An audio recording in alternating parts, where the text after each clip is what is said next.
Greetings viewers, EricTheCarGuy here with this 2000 Acura Integra. Don't get too excited, it's an automatic. Still a cool car, but it is an automatic LS. So it has the 1.8 liter non-VTEC engine in it. Somebody painted the valve cover red, it was not me. I used to own this car. This was actually a parts car that I got some bits off of that were hard to find for my Integra Type R. That said, it is here today to get some maintenance. One of those things is a timing belt and water pump. There was concerns about some oil leaks. Also, the check engine light was on. I'm going to do some other maintenance work like a valve adjustment with it. Anyhow, I'm going to go over all of this in this video sort of as an overview. So if you have one of these vehicles, this will cover a lot of the bases for things you might run into on your vehicle. So stay tuned. There were two codes that were stored for the check engine light. One was a P1456 and the other was a P171. And what those codes mean is the 1456 means that there's a leak in the evaporative emission system, mainly in the gas tank side. And I pulled the gas cap off, and I'm going to try to find it again. On this seal, what I found was a small crack, and I think it might be right there. So on this seal, I found a small crack, but that small crack can cause a small leak here, and the system will detect that. That's what the system is designed to do. So I'm going to be replacing the gas cap for the P1456 code. Now the P171 code, the P171, suggests that the system is running lean. So in other words, it's not getting enough fuel or it's getting too much air. What I did was I started it up and let it run, and I sprayed around the intake runners with some carburetor cleaner, or you can use brake cleaner. And what you're doing is you're listening for a change in the idle. You can also use water to do this, which is way less flammable. Also know that on a hot engine, spraying flammable things on here could cause a fire. I'm not advocating you do that, but I've done it a lot. Anyhow, I checked around for any vacuum leaks, which could happen at the intake gasket in here and cause that code. Additionally, if somebody removed the throttle body and there's a leak at that gasket, that could be a problem. This on the back here is the idle air control valve. Now, during the course of this service, I'm going to be removing this anyway. There's just two 12mm fasteners that hold it onto here.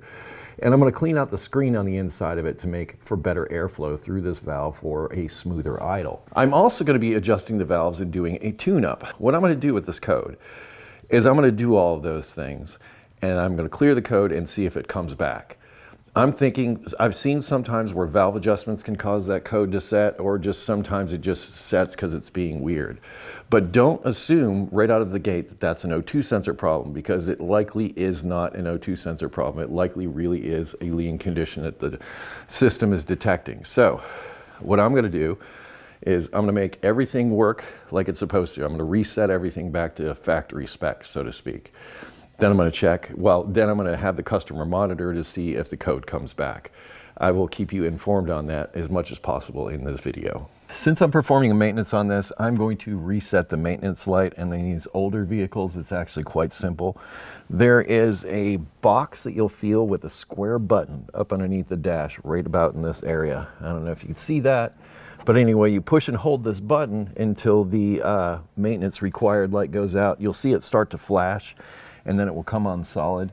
And that usually comes on about every 7,500 miles, indicating that you should, at the very least, change the oil, but also check the tires and possibly rotate them. Before you get started on this, turn the ignition switch to the on position. All right, so for that maintenance light, reach down under, hold the button down, maintenance light will come on, and then when it goes off, you're done. It's all reset. Now that we've got the check engine light sorted and the maintenance light reset, I'm going to start on the maintenance proper. Now, I've already disconnected these fasteners, or undid these 8mm fasteners. There's 3 of them around the outside of this to inspect the air filter.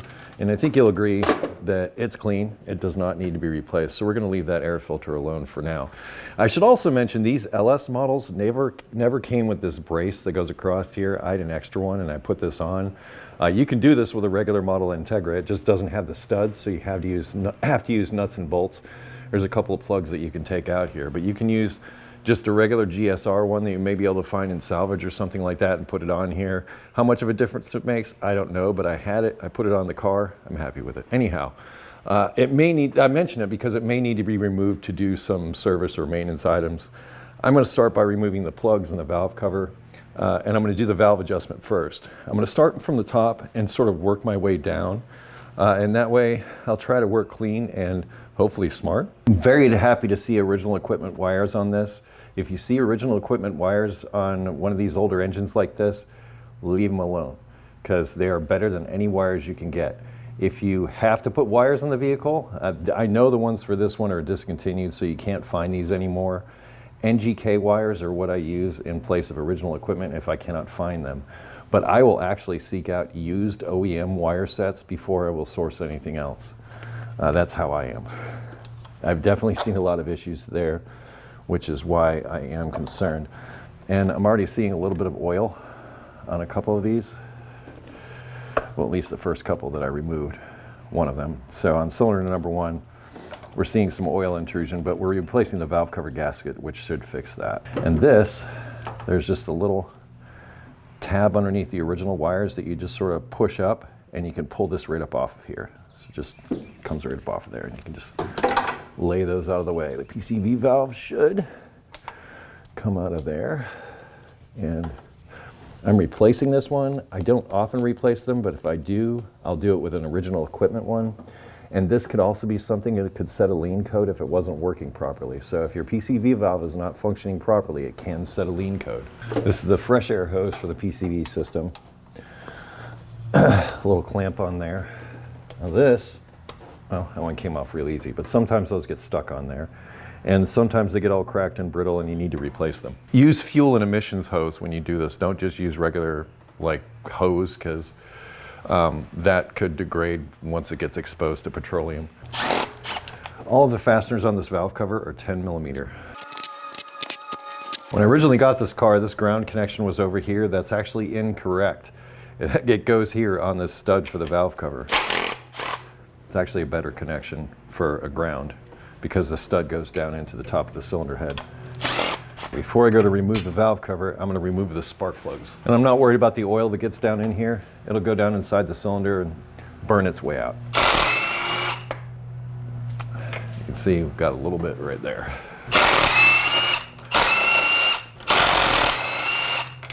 Normally a spark plug socket has a little rubber grommet inside of it that connects to the spark plug and will hold it there when you go to remove it and install it.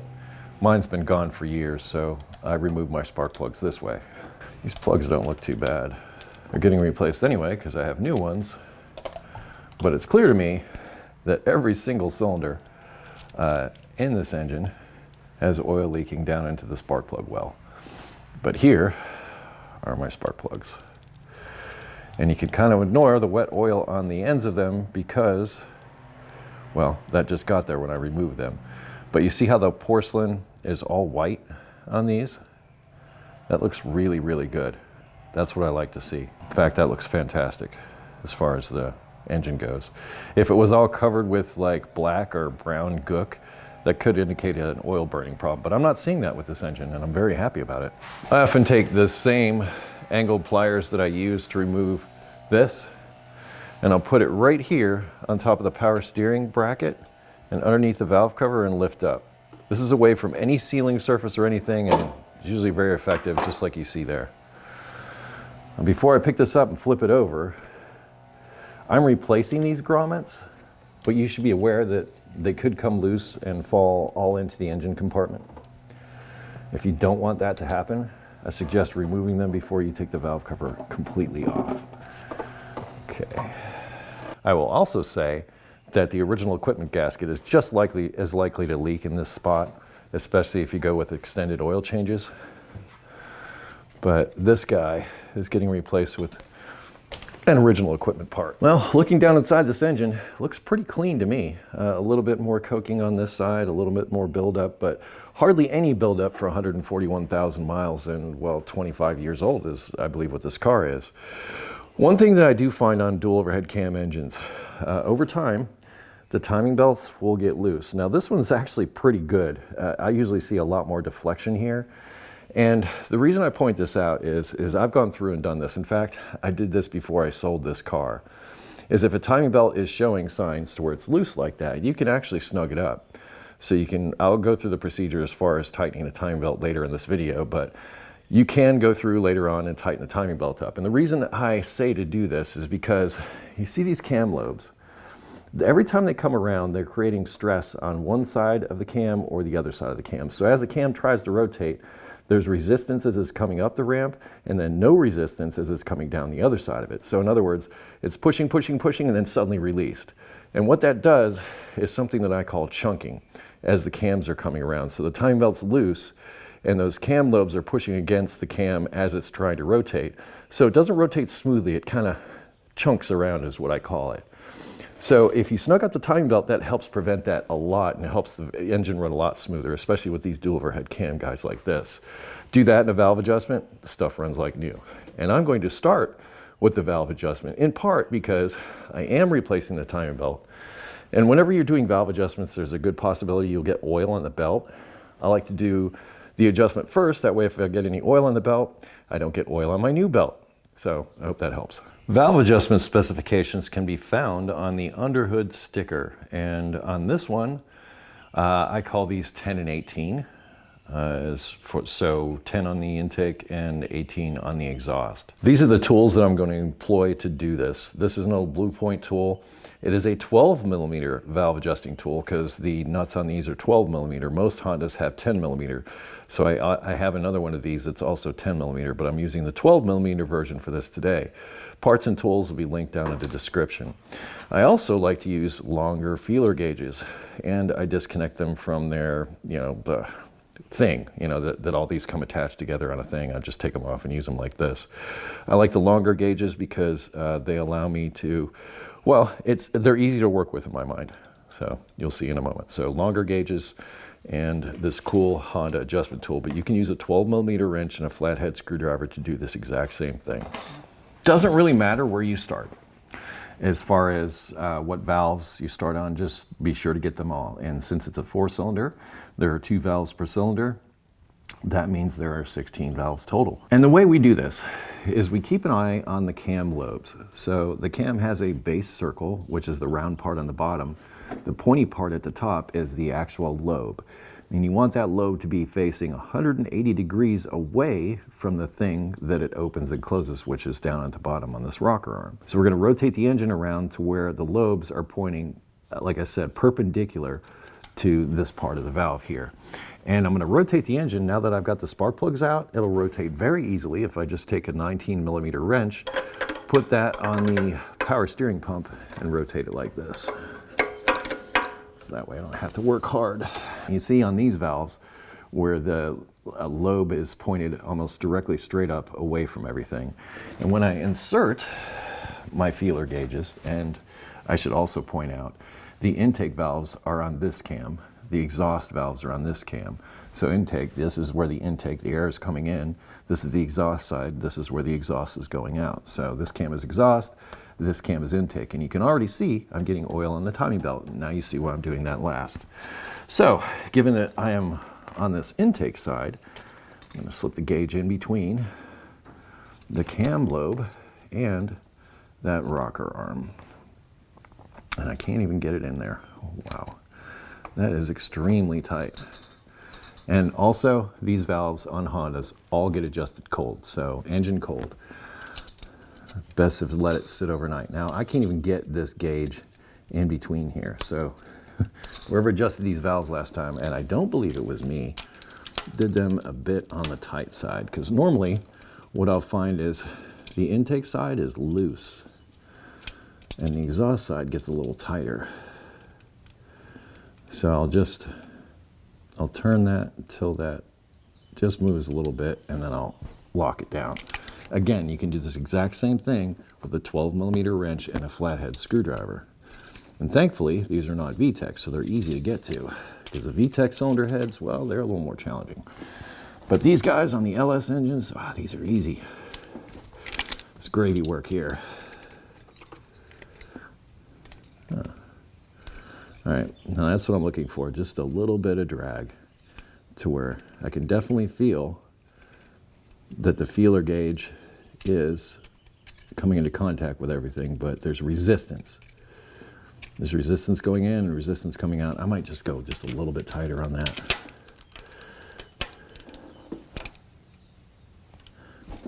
There we are. Oh yeah. There we are. That one's perfect.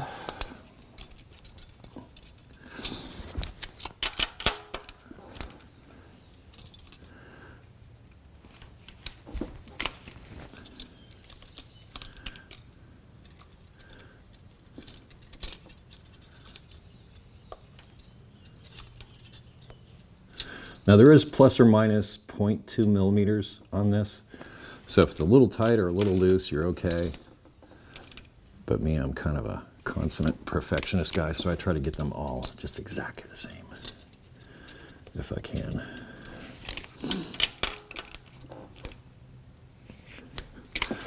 So the other reason with the plugs out and doing the valve adjustment, I'm rotating the engine around, the oil that's down inside those spark plug wells is going to have a chance to sort of bleed down inside the cylinder, rather than sitting inside the spark plug well. All right, got one set of intakes done.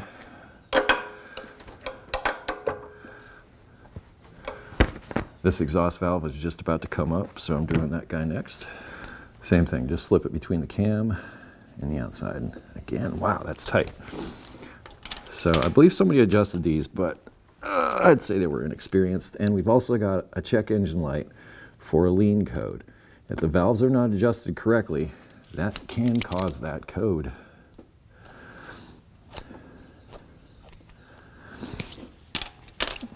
So we may be fixing that lean code right now by putting the valves at the proper adjustment, because these too tight. Yeah, I can't even get the gauge in there.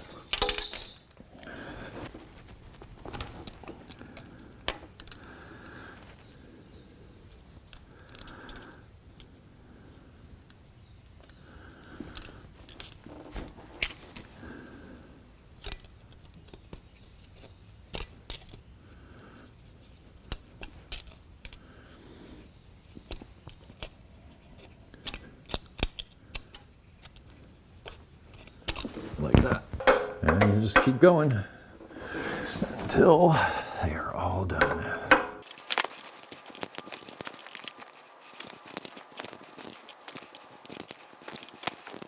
Yeah, whoever did this valve adjustment last got them too tight, and you run the risk of burning up an exhaust valve if you do these too tight. So you're better off going loose and hearing them clack a little bit than you are not hearing anything. Okay, that is one time around through all the valves. I'm going to go around and do them all again just to recheck everything. I suggest if you're doing this for the first time that you go around maybe 3 times, maybe 4. This is a skills-based thing. The more you do it, the better you'll get at it. But if you haven't done it, it's going to take a bit to figure out what feels right with the feeler gauges. You might have also noticed that as I was doing my rotations and everything, there would be an intake, then an exhaust, an intake, then an exhaust. That's what you're looking for. So after I finish adjusting this one, I'm looking for the next exhaust that's coming up, and I'll just chase that all the way through. But a quick run through again, just to make sure that nothing moved. And then I'm happy with all of these adjustments. And we'll call it done. With the valve adjustment done, I'm about to do something that may be controversial, but I'm not exactly sure how to do this otherwise. Anyway, I'm going to spray a little bit of brake cleaner down inside of these spark plug wells to clean out some of that oil that's in there. I'm not going to like really spray down inside because I don't want to fill the cylinder up with this stuff. I just want to basically rinse the side of the walls down.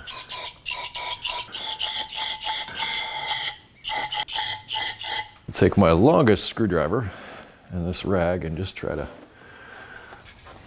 finish it up.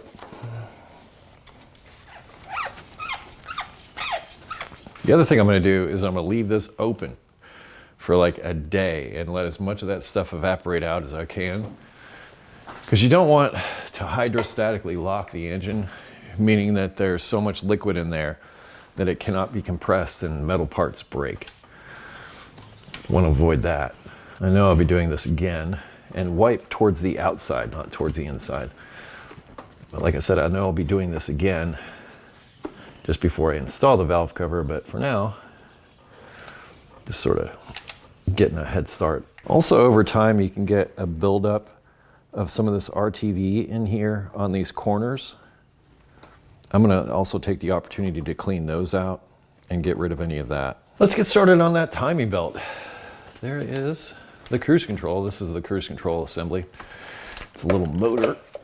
There's its plug. There are 3 10mm fasteners that hold it to the body there. And then I just take it, lift it up, leave the fasteners and everything in it. Just leave it over there. Because we want to get to this engine mount. That's really why we're doing this.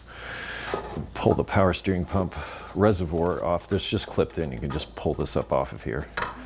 And now we'll remove the power steering pump next. 2 fasteners on the back of the power steering pump. There's one down here, right there. And then there's another one up here. They're both 12mm. Loosen those first. I suggest not cutting the belts. I used to cut the belts when I did this. That's when the belts were easy to find. They're not as easy to find now, so I don't recommend cutting the belts. I use this long 12-14 zero offset wrench. Highly recommend this wrench for working on Hondas. You won't just use it on this, you'll use it on lots and lots and lots of stuff. 12-14, zero offset. Okay, with those loosened, you'll notice this wing nut on the top. That's the tensioner. You just loosen that. Somebody's already done the time belt. Normally there's a little plastic clip under here that will keep this wing nut assembly in the power steering bracket. That's gone missing. But if you had that little plastic clip there, leave it there because it's helpful. Helpful in assembly anyway. Does it matter if you lose it? Not really. But you want to make sure you take that all the way out. And if the plastic clip is in there, you can leave it in there, but mine isn't, so I'm just going to set it with my other fasteners.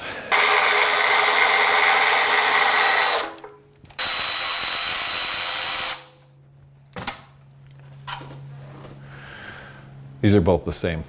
Those out, slip the power steering belt off, pick the whole belt assembly up, and you might want to take the reservoir connection loose like that, because if that reservoir tips over to the side, it'll leak all your power steering fluid out. Avoid that. All right, that should be enough out of the way, and that's probably how this power steering fluid reservoir cap got destroyed. Maybe during a process just like this. Just gonna keep my power steering belt for now. Now let's work on the AC belt. That same long 12mm wrench that you had. Socket works on this too. I'm gonna loosen right there. You can sneak in from the back with an open end wrench on this guy too. Then, on top here, you might have already seen, this is a 12mm lock nut that you need to undo. So lock nut needs to be knocked loose.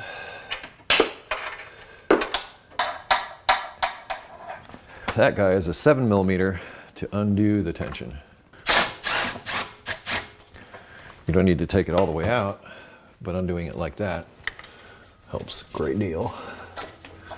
I'll take it off of there, and what you want to do, you want to remove the entire tensioner assembly. So just take that 12mm fastener that was holding that tensioner on, take it all the way out.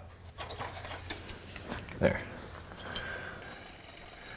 That sounds like a bearing that's starting to go to me. This fastener is 14mm? Yes, it is. We learned together today. As it happens, I have an entirely new assembly that I'm going to use for this. So I'm just going to set this guy on here, making no noise now. Oh, they switched that to a 13. I don't want that. Don't want no 13mm on my Honda. No. Keep my fastener with it. That way I know where to find it. Now I'm going to go in and remove the upper cover. There are two 10mm fasteners there and there to get that off.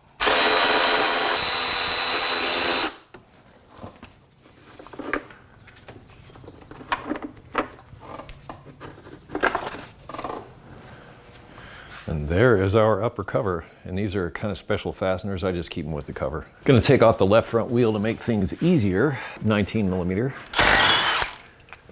There's another fastener I want to loosen before I make my way down underneath. And that is this 12 millimeter fastener. It's located on top of the alternator. This is where removing that bar would have been easier, but if you have one of these cars stock, that bar is not there. See how handy these long wrenches come in? So just make sure that guy's nice and loose. It doesn't have to come out, just make sure it's loose. Now let's remove this lower splash shield. You don't have to remove the entire thing.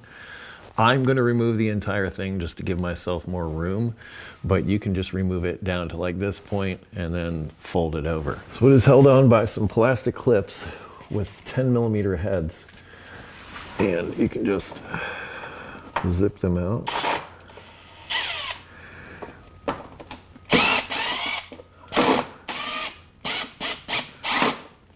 Well, I need two hands for this one because I got to hold the other side, but once you've got it partly zipped out, you can do that to it.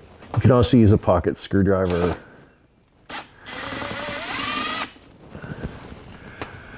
You just need to unthread and pull them out.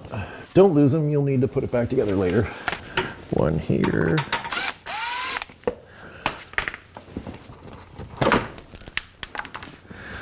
And then you will also find some regular 10 millimeter fasteners, like this one.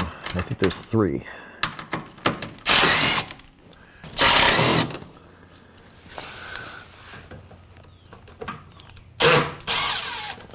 I usually try to make it a practice to remove these ones in the front last, because it puts the other plastic bits in kind of a bind and puts them under tension. Why is it that a drop light, no matter what you do, will always try to like move away from what you're trying to look at? Very annoying. That should just leave us with one more regular fastener, and that's this guy.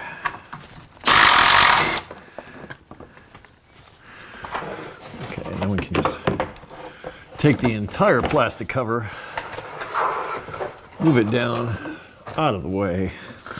I'm going to take all of the fasteners that were with that cover and keep them with that cover like that. I want my air conditioning belt, and you might notice that there's a sort of a mount that goes up here and traps that belt in place. It's held on by 2 12 millimeter fasteners, but also this 19 or 17 in the front. I just don't remember. Anyhow, you can pretty much be guaranteed that this will be broken. I often find that, but then I wonder, like, what it actually does, because it seems like more of a bumper than anything else. So in other words, I don't really worry about this mount all that much, but you can replace it. And the reason I don't worry about it is because there's really nothing much in here as it is. There's just some rubber that seems to bounce around on the inside.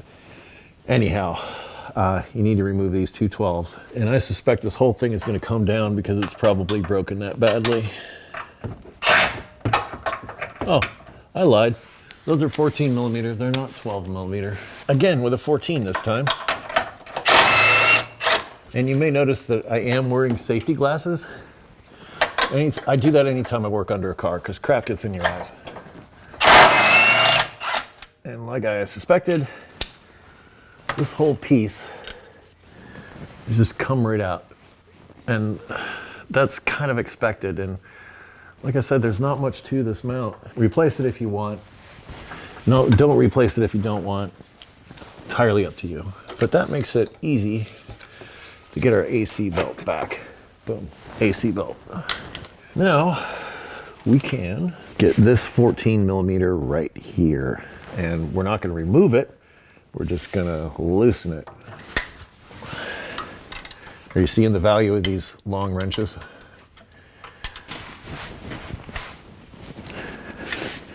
Probably would have been better to push against the body instead of the axle. Like I said, there was a time where I would just come in, cut these belts, and be done. But they're not as easy to find anymore. And I worry if I do that, and I'm not able to find the belt in a reasonable amount of time, I'll have nothing. And no alternator means pretty much your engine's not going anywhere. So I think we kind of need that. Yeah, it was so much easier to cut the belts. Okay, there's our alternator belt. For the next step, I have a 1/2-inch ratchet. I think that's a 9-inch extension, not sure, and a 19mm socket. And that is going to go up on the crank bolt right there, like that. And I've got it so that it can spin off. The engine spins counterclockwise, by the way. Next, we'll come up here. We're going to put the engine in time before we start removing stuff. We're going to rotate it around with that ratchet that we just put on here. We'll rotate the engine. So we'll continue to rotate these around.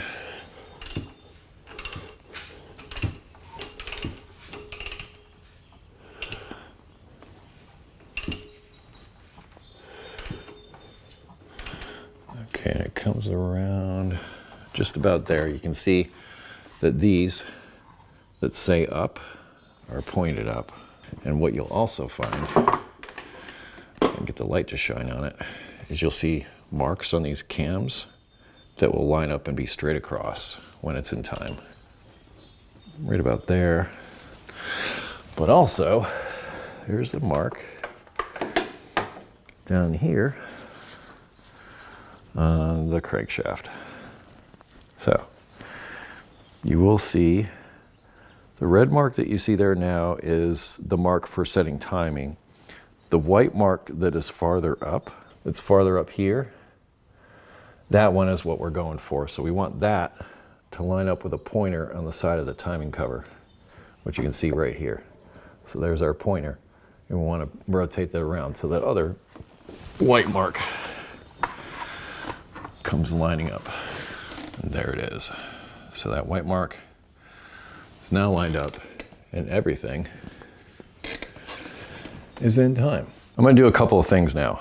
I'm going to loosen both of these 12mm with an impact because I am replacing those cam seals that are in behind here, and you can see a little more of this deflection that is in this timing belt. Impact both of these off now while the belt is still on and everything is still in time. And then I'm also going to do the same with the crank bolt. Now I like using an impact for this because it works very quickly.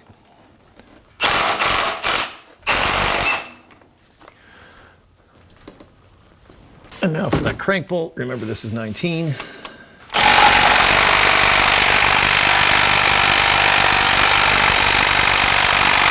Normally these aren't this much trouble, but this is the bigger impact. Let's see how this does. Just fine. Right, now I want to make sure everything's in time before I take it apart. It did move out of place a little bit.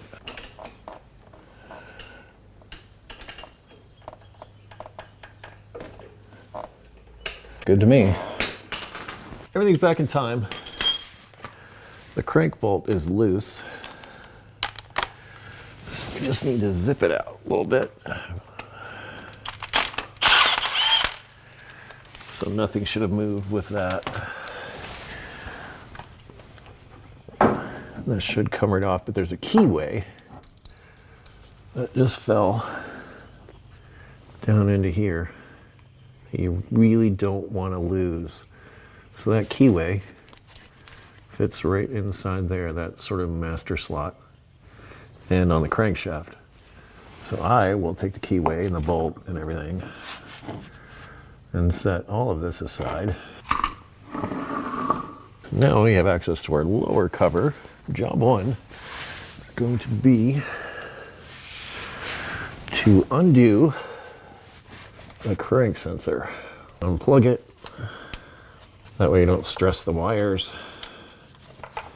So that can go off to the side. But this guy, there's a little tab on the back of this connector right there. they got to depress. So if you push that tab up like that, you can slide it up off its mount and then leave that off to the side for now. Now there is one fastener up there that is a royal pain, and that's because that same crank sensor wire, I love how the light just like decides when to illuminate, when not to illuminate. It's not up to me, it's up to the light. So right up here, one of the fasteners that holds the timing cover on is right underneath that connector that you just disconnected. Just follow that wire up. So what I'm going to do is I'm going to come in here with that same pry bar that I used earlier, and I'm going to bend this thing back. Because the way it is now, the way it sits in there, there's no way to access that fastener. Why they did this, I do not know. So bend that out of the way to get to that fastener. Or you can just break it right out of there like I did. So that will also work. And then you can get a tulip in there to remove it. And I employ, these are all 10 millimeters, so I employ this 10 millimeter with a swivel for this.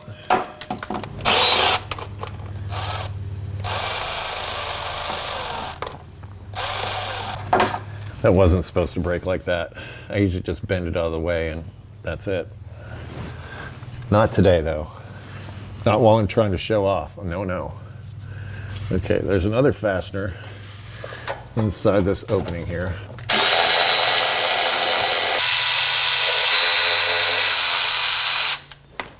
With all those out of there, you should. It should be yours now. And it is. There's that one fastener. What I'll do is I'll take all of these fasteners, I'll put them in the timing cover, right where the water pump hole is, and set all that aside. Now, here's all our stuff. Look at that. Says, don't forget to put this back on, and don't forget to put it on correctly because it's curved. So the curve needs to face away from the belt. I usually throw that in that same timing cover, and there's usually 2, maybe 3 fasteners holding on this crank sensor. Seems to me that I'm going to need to replace the battery in my tool.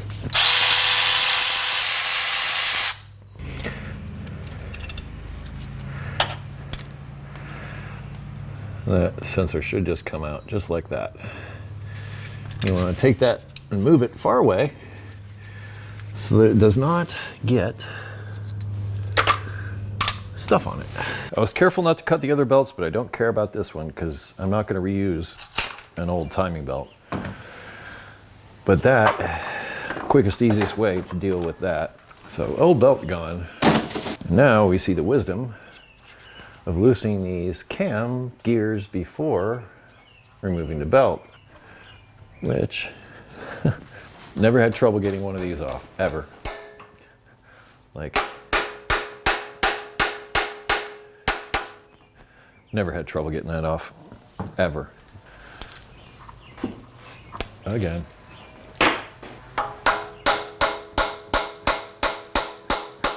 Never have I seen this, ever. Never have I had to do this, ever.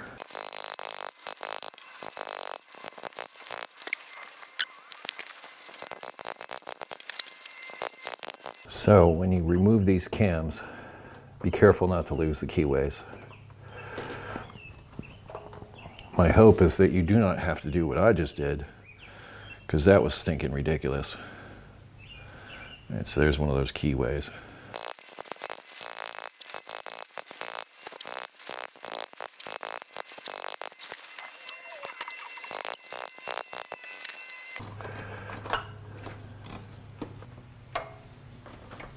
One, 2 fasteners holding this on. So one here, both are 10 millimeter.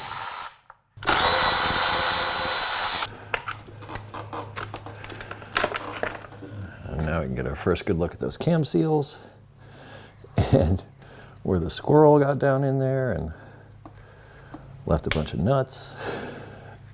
That water pump's definitely leaking. And I'm going to take this cover and its fasteners and put them all together. We can also get a better look at these cam seals, and you can see that, yes, they are indeed leaking.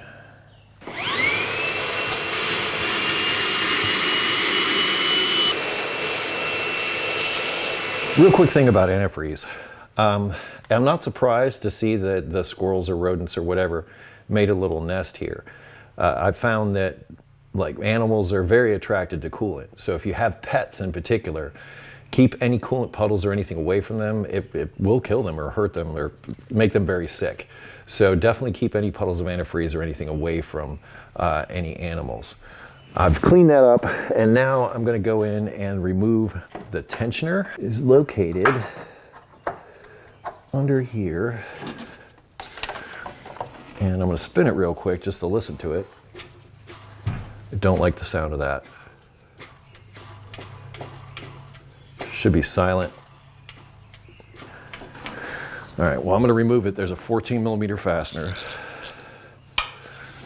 that holds it on.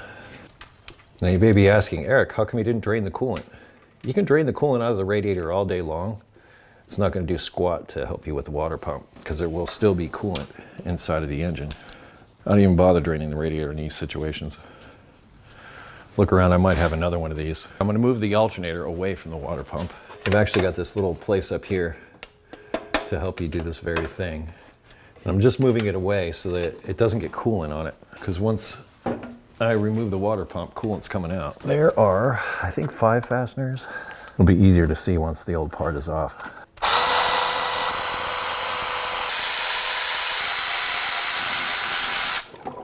And I'm glad I put my pan underneath here, because otherwise there would be a big mess.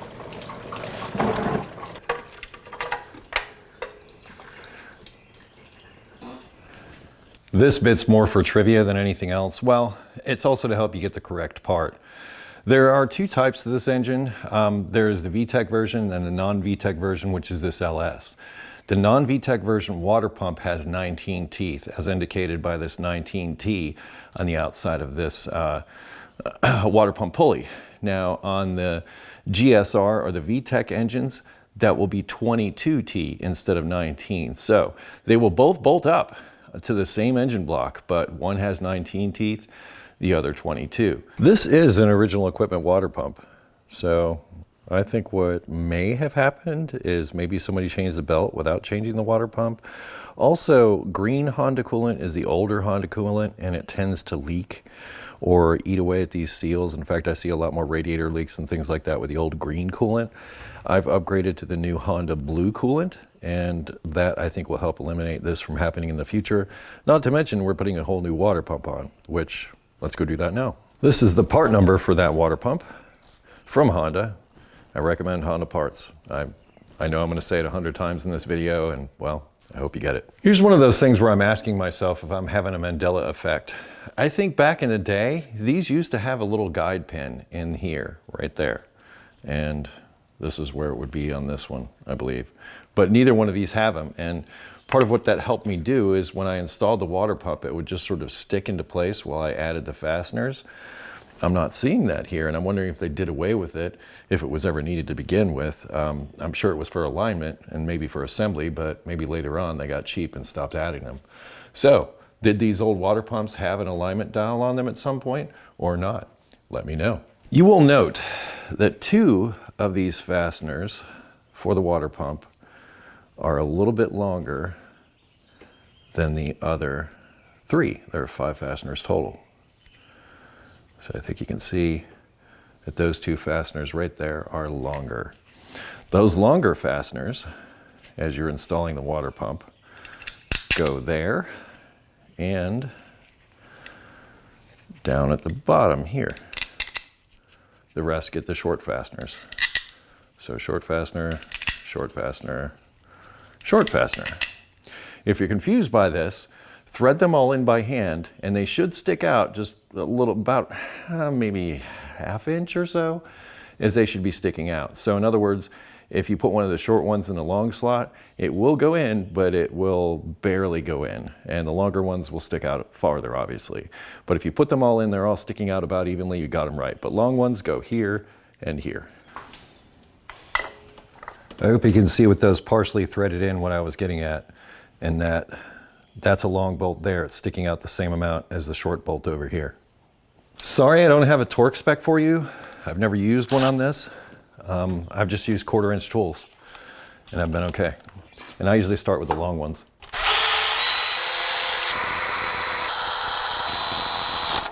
I'm now going to turn my attention to these cam seals. And like anything that's an oil leak related kind of deal, the first thing I do is clean before I do any removal. So I'm going to go through here and clean some stuff up. I still have the catch bend underneath for the coolant, so anything should avoid my garage floor. Also, you can take a piece of cardboard and put that up under as well, and that will help keep stuff off your garage or driveway. I'm just going to clean the whole timing belt area now that the new water pump is installed. It's pretty much all sealed up at this point. And remember, I'm also doing the crank seal as well. I'm sure you remember the difficulty that I had removing the cam gears, and I want to make sure that I don't have that same difficulty with installation. To that end, I'm taking a piece of crocus cloth, mechanics sandpaper, whatever you want to call it, and I'm just going to lightly sand on these before removing the cam seals, because this is abrasive and I don't want abrasives in the engine. I think you follow the theme here. Try to work smart.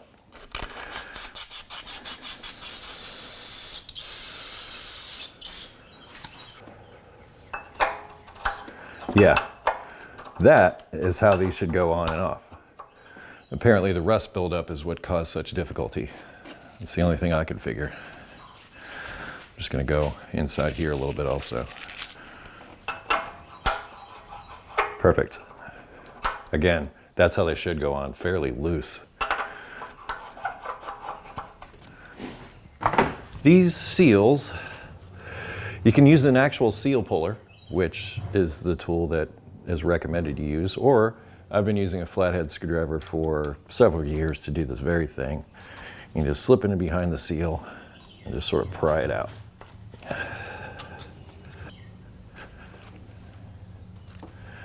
There you go. The magic of the flathead screwdriver. Here is the part number for the new seals. You will need 2 of these, obviously. Honda seals. They're awesome. See how it's got some lubrication already down in there? You don't even need to worry about it. Sometimes what I will do is I will spray some silicone spray around the outside of the seal to make it go in easier, but just use silicone spray. Also, before I go in and install the seals, I'll just clean the mating surface. Make sure that it is free and clear of junk. This is a silicone spray I'm using. Not endorsing any particular brand, just silicone spray around the outside of it. Seems to help with installation. I want to get it over that first lip. Ah, that's not good. The spring came off. So if you see the spring come off, like it did with this, you definitely want to make sure you put that back on. Goes in just like that.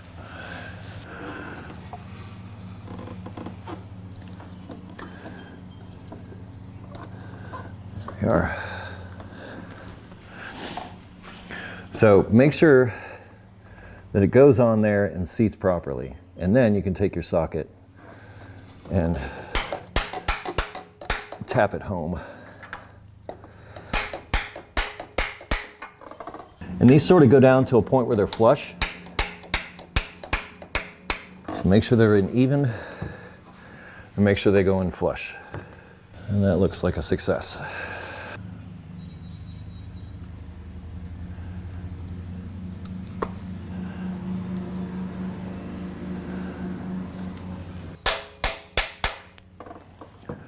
I think that is job done on the cam seals. Since we're here, might as well reinstall our back timing cover, and you might have noticed that seal came out when I removed it. I just put it back in.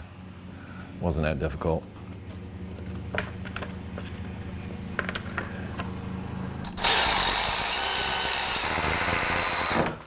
It seems that Honda took care of us in that the cam gears have marks on both sides. So even if you switch it one side to the other, you're still going to have 2 marks that should line up in the center here. Don't forget the Woodruff key.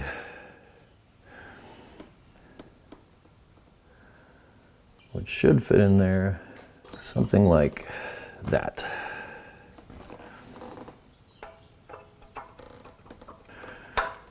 Okay. That's kind of how it should have come off. FYI. You'll notice on these Woodruff keys, there's a big end and a small end. The big end goes in towards the camshaft and the small end goes out towards the gear, towards the outside. So it goes in like that.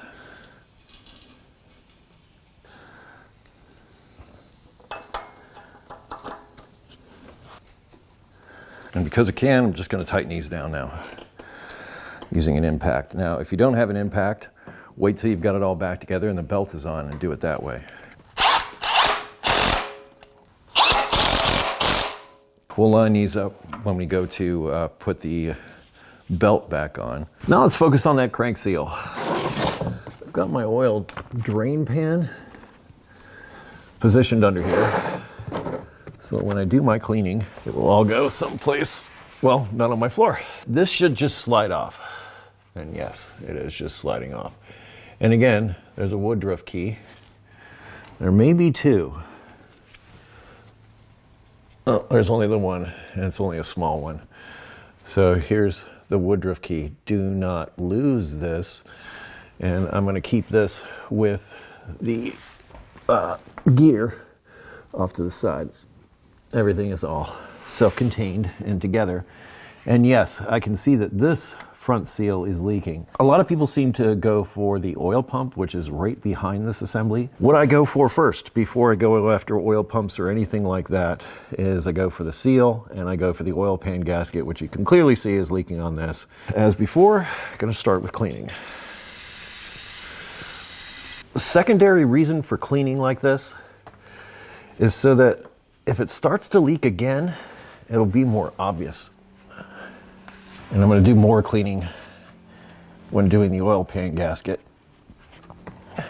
And I should also note here that if you're using brake clean like I am on the ground, recommend non-chlorinated stuff because breathing in that junk is not good. This is the part number for the new seal. And just like last time, I'm going to use a screwdriver to get the old one out.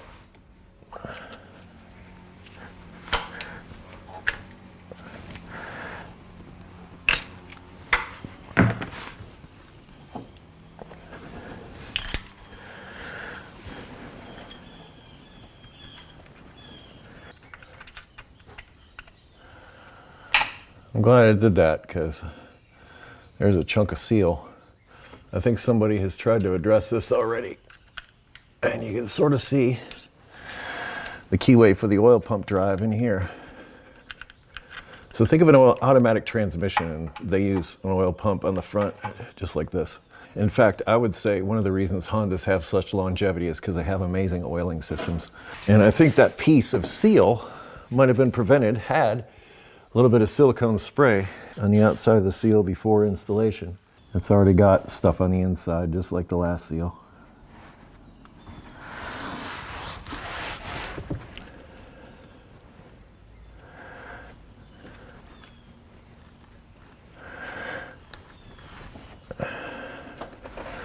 Something that might also be helpful is I turn it a little bit as I drive it in.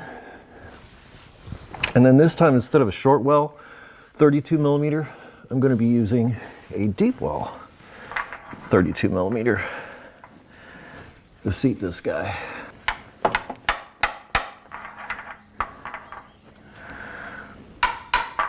Or, I've also done this. I've taken the back side of an extension and tapped them in that way.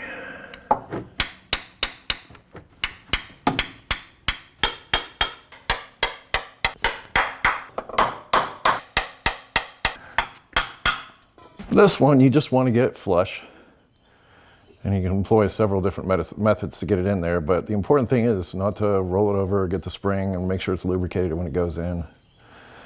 And I think I'm just using my finger to feel how it's seated, and it feels like it's pretty much there. And that is the crank seal installed. Let's install our keyway, and this guy just goes right over top. Sweet. Then there's a mark right here just underneath where it says Honda. You may be able to see. Probably see it a lot better now. But that mark lines up with that mark. And then that's a TDC. So when you see this little mark here, lined up with that, you know you're in time. So you're good to go. In my stash of parts, I found a new timing belt tensioner well, it's not an idler, it's a tensioner. But see how that rotates just a little bit? It doesn't like keep going, and it's quiet. If they spin and spin and spin and they're noisy, replace them. But if they're like this and they've just got just a little bit of resistance, no noise. The tensioner spring has two sides. One side small, one side big. The small side hooks into the tensioner, into the small hole there. And then the other hole goes onto this peg that it pivots from.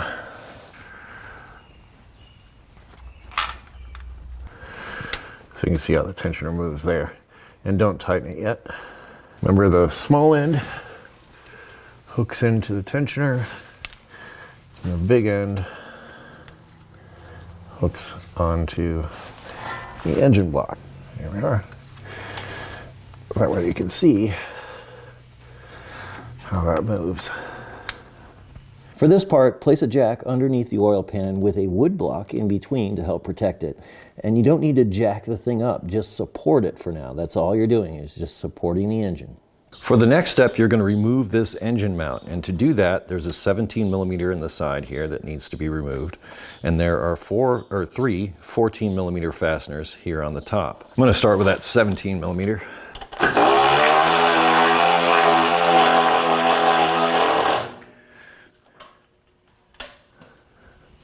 I just lifted it up a little, and that could release some tension on it because it felt like it was binding.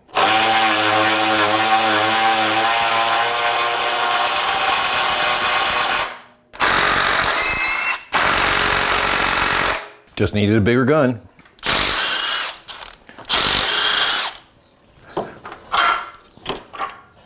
With the engine supported, it's not going anywhere.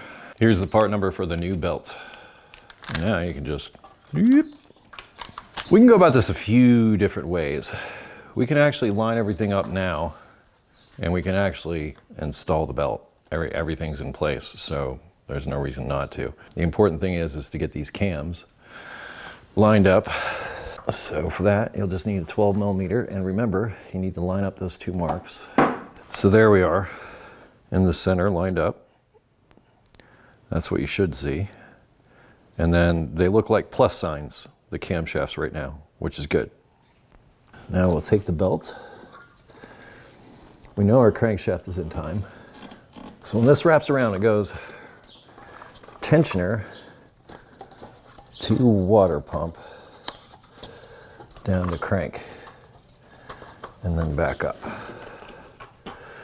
And when you install this, you know that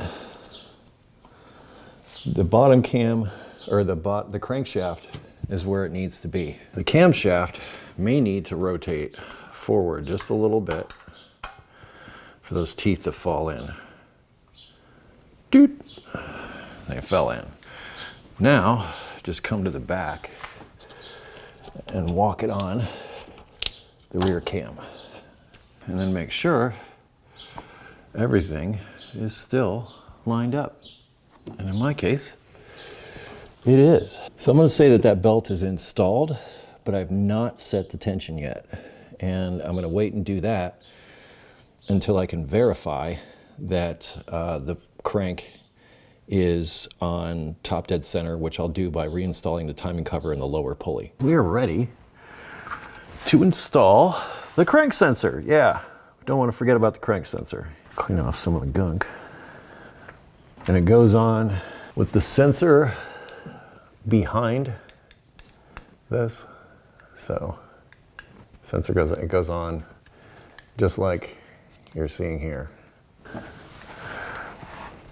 And then there's a little locator dial on the bottom for it that you will need to acknowledge.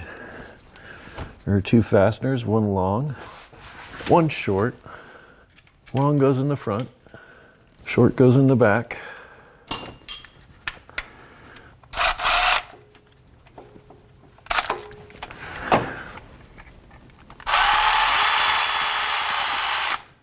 located correctly. And also, do not forget this. And make sure when you install it like this and not like this. So the witness marks, the shiny spots should go inside. That helps locate the timing belt. Before you install the lower timing cover, before you put this on, there's a little rubber plug in the front. I want you to take that out. So just take that little rubber plug in the front and leave that hole open. This should sneak up in there like this.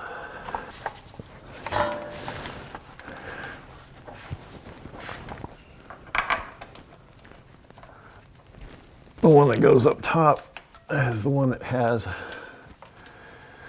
the bracket for the crank sensor wire.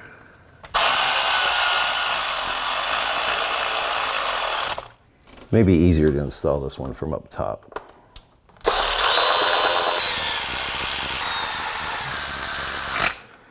Don't forget to plug the crank sensor back in.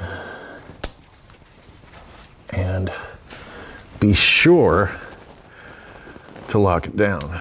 If not, it can come in contact with the alternator belt. So you want to be sure to clip this down and keep it away from the belt that would be in here.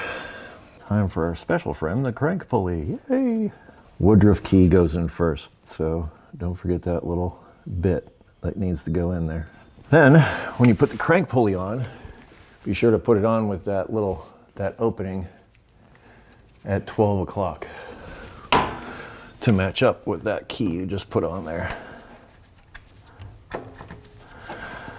And it should just go right on like that. And you can tighten it. I'm using my Impact 19 millimeter. You don't need to drill it down because this engine rotates counterclockwise, so it kind of tightens it as it runs. Now for the important bit of setting the tension. And before we get up there, let's set ourselves up. 1/2-inch ratchet, an extension, and a 19 millimeter. So this setup right here, set up to rotate counterclockwise. In other words, put it in off, stick that on the crank like that. Step 1, verify that the crank is lined up. And I don't know if you see that, but there's the mark for top dead center. Those other marks in the front are for setting ignition timing. So you want to do that second mark, not the 3 marks, the second mark all by itself. You want to make sure that the gears are lined up, as I've showed you in the past, that have those lined up. So right now, everything is perfectly in time. We just need to set the timing belt tension, which is what I'm going to show you now. Now that you know that everything is in time, both on the crank and the cams, take one hand and put it on the front cam like this and hold some tension on it, like push on it a little bit, give it some resistance. Then take the other hand on the crank bolt and rotate the engine counterclockwise until these plus signs become X's. And keep this tension here. You'll see why in a second. So keep going around, hold some tension there until those turn to X's. You see how we got a nice bit of tension here, nice bit of tension back here, and most importantly, there's tension on the front. This is the tension side of the belt. This is what I call it.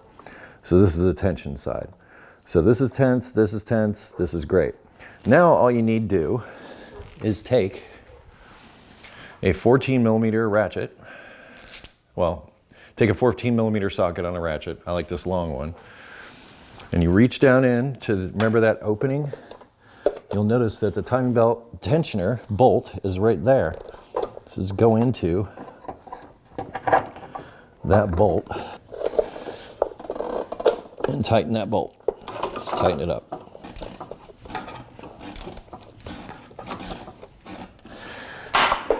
Once you've done that, find that rubber plug that you took out and reinstall it.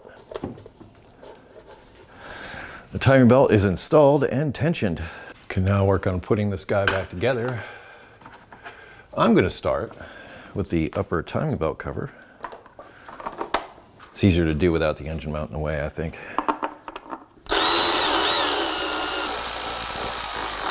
Engine mount. I'm not going to tighten this all the way, but I'm going to run it most of the way down. I start with the nuts, and this helps put everything in alignment so the bolt goes in easier.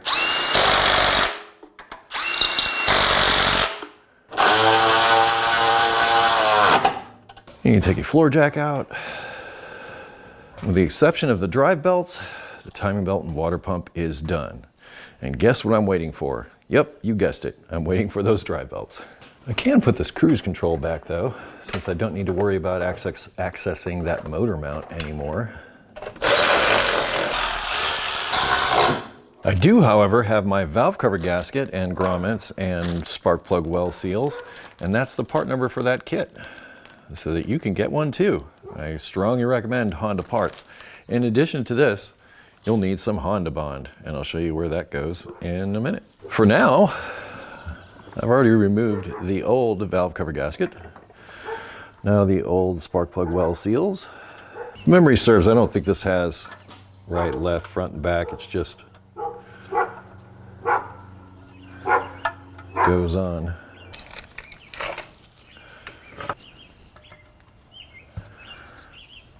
I promised you I'd tell you where the Honda bond goes and how much of it. I'm beginning to adopt the philosophy of Steve Dulcich, and if you're not familiar with who he is, if you've ever seen Roadkill Garage, he is one half of that duo, along with David Freiberger.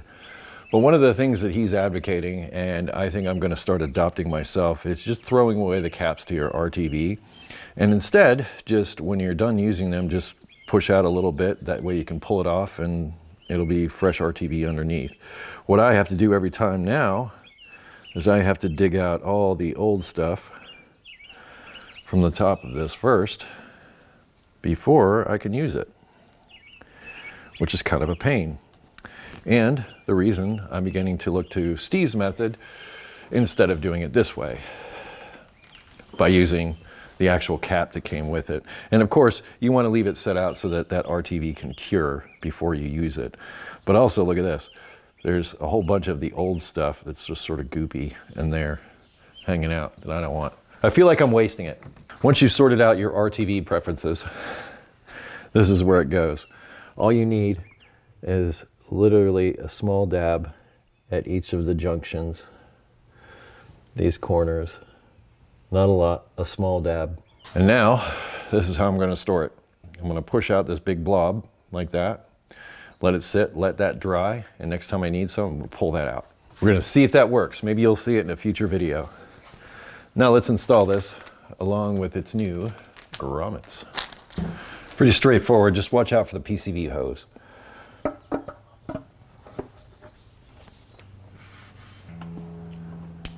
Don't forget about your ground connection. This middle one has a wire loom holder. This other middle one also has a bracket for a wire loom holder. When I fasten these down, I'm going to start from the center and work my way out.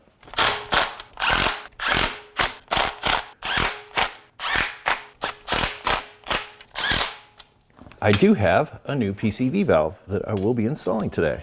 I don't believe shaking this is going to prove anything. You might hear a little click in there. Let's compare it to the new one. There's the part number for the new PCV valve. And brand new. Oh, you do hear a little bit of movement in there. Okay, now we know. PCV stands for positive crankcase ventilation. Anytime you have moving parts like inside an engine, you got spinny things, you gotta vent it to the atmosphere. Otherwise, pressure's gonna build up inside. You'll blow out every oil seal in the stupid thing. What they used to do is they used to run what's called an oil draft tube. So in other words, they just have a vent coming off the back of the engine that just literally vented right down onto the road. In fact, the middle of the road back in the 50s and 60s was pretty much kind of an oil slick. One of the reasons motorcycle riders like to ride on one side or the other rather than down the middle. Anyhow, back in World War II, They wanted to drive Jeeps underwater, and you can't have an open vent going inside of the engine if you're going to drive a Jeep underwater. So they came up with a PCV system, or positive crankcase ventilation. And it involves engine vacuum, and as well as a fresh air vent on this side that goes to the fresh air side of the intake system. So in other words, they can actually put a slight vacuum on the inside of the engine that helps protect those seals and everything else, and also helps with emissions. So there you go. That's the PCV system. They wanted to drive Jeeps underwater. That's where it started. With valve cover and timing belt and all that stuff taken care of, I'm now going to turn my attention to some of the other things I'm doing during this maintenance. I have already gone in, because this was leaking before and I had the part, replace this cam plug. There's aftermarket parts that are out there. I use an original equipment replacement. It involves, like, once you have the valve cover off, you remove these fasteners here, and then there's a couple of fasteners inside underneath the valve cover that you can use to get the old part out. The new part, interestingly enough, can just pop in. I just put a little bit of oil in the O-ring and just pop that in. Additionally, and I don't think I did this before I sold it, was I want to replace the distributor O-ring. I mentioned earlier, or I believe I mentioned earlier, that when I'm addressing oil leaks, I start at the top and work my way down. These vehicles, or these engines, are famous for leaking oil at that cam plug, that distributor O-ring, and what that can do is it will leak down on this heater hose and cause it to swell up and degrade and eventually leak. So I'm going to address the distributor O-ring, so I'm just going to remove the entire distributor assembly now. But I also want to replace the thermostat, which is right here. So I'm giving myself access to that. Additionally, what I'm going to do is remove this air tube, which is, I think that's a 5.5 millimeter on here, or Phillips head screwdriver that you can undo. And don't forget to also disconnect. I think there's a hose here. Yeah, the PCV hose goes in right there that needs to come out also in order to remove that. So with that out of the way, the distributor out of the way, we've got a straight shot to the thermostat, which is right down there. One of the things I'm doing here is the oil pan gasket. In order to get to the oil pan gasket, I need to remove this section of pipe. One thing that you do not want to forget when removing this section of pipe is the O2 sensor. So just come in like this and clip it. And just like the one with the timing belt, you just push this little tab down, and then to disconnect it, push the other tab down. I also like to get rid of this bracket because it hangs down in front of the oil pan. It is held on one 12 millimeter up here. There's two 12 millimeters up here that I hope you can see. And then there's two more here that hold this bracket to the pipe. These are 12 millimeter in the front, 14 millimeter in the back. And then these guys up towards the front are 14, and there are 3 of them. I'm going to start back here since this is the biggest pain in the butt. But before I begin, I will do some penetrating oil. So it looks like that fastener is not fastened all the way down, this one right here. And that gives me pause, because that means that that's like stripped or some other stupid.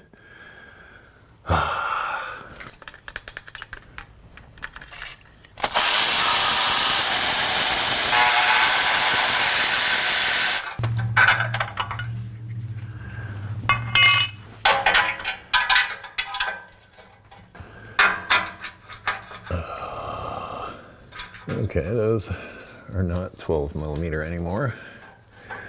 These are still 14 though.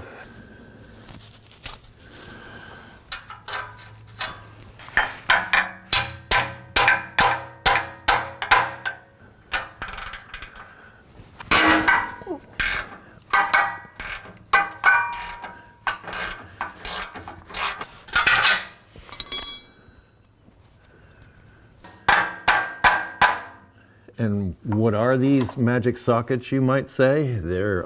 These are bolt biter sockets from Gear Wrench. I find them useful. That's the back part done.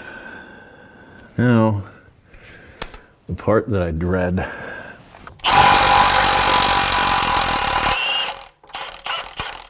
That's a good sign. Here's our troubled one.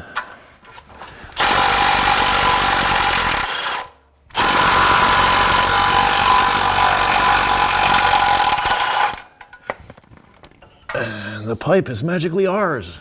The oil pan is now exposed. There are a few more things to remove before we go full oil pan. And I also need to drain the oil. I don't have the oil pan gasket yet. It is on order. However, I want as much oil to drain out as possible. So I will remove all the stuff with the exception of the fasteners that hold the oil pan on. And then I will drain the oil, let it sit overnight. And I'll come back tomorrow and I'll remove all these 10mm fasteners that secure the oil pan to the engine block, replace the oil pan gasket, and we will reinstall it. For you, it'll be the blink of an eye. But for me, well, I got some work to do. Ooh, you got some junk on your lens? Let's fix that. One of the things that we're gonna need to remove is this brace back here.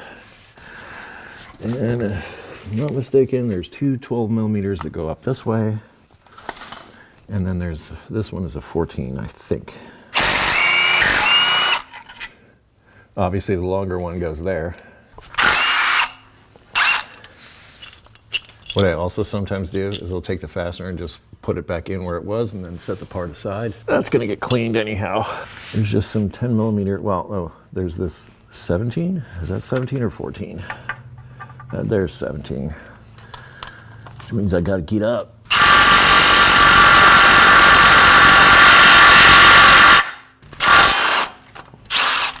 Seemed like that didn't need to be that tight.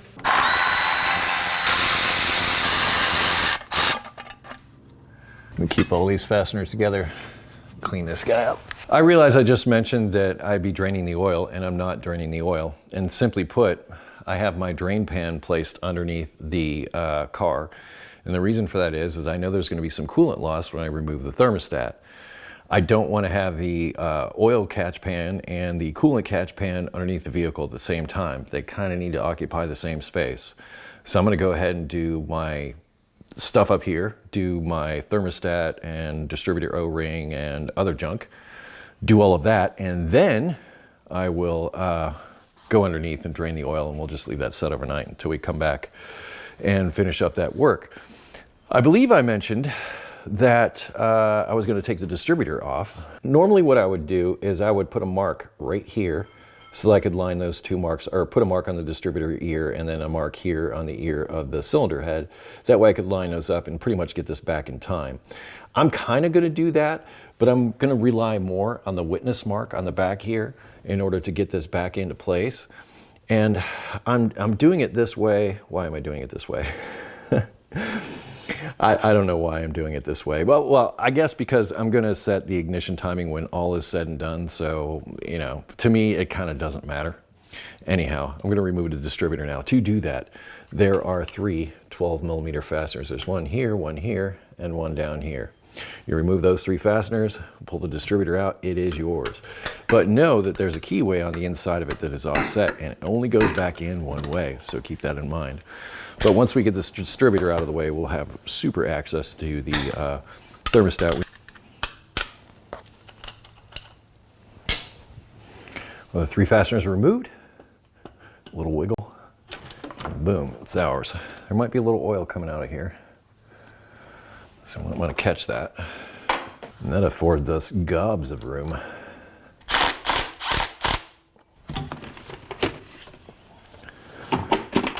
Those fasteners were already loose. Gobs of room, and I didn't even have to take the bar off, which is great.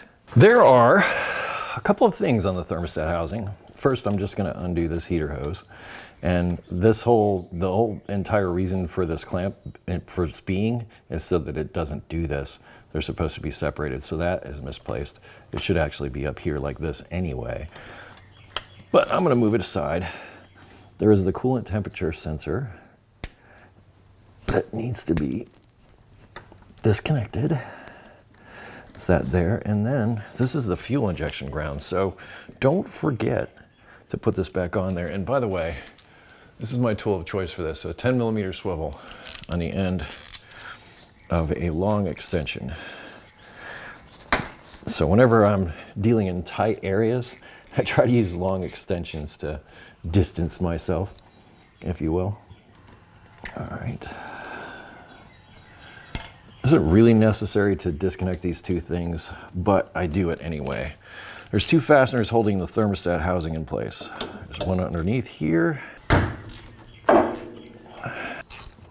And make sure you have your coolant pan placed underneath here, because despite the fact that we drain the water pump, there will likely still be some coming out of here.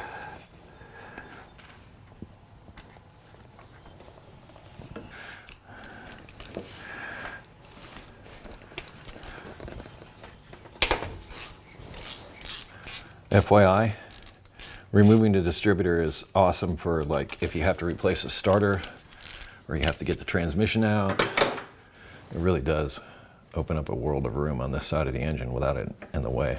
Be ready with the coolant pan.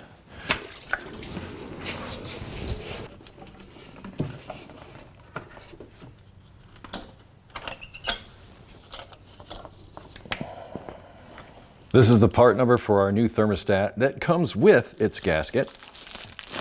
So here's that. This is how you assemble it. There is this bleed hole up at the top. There is an indentation in the gasket. You match that up with the bleed hole.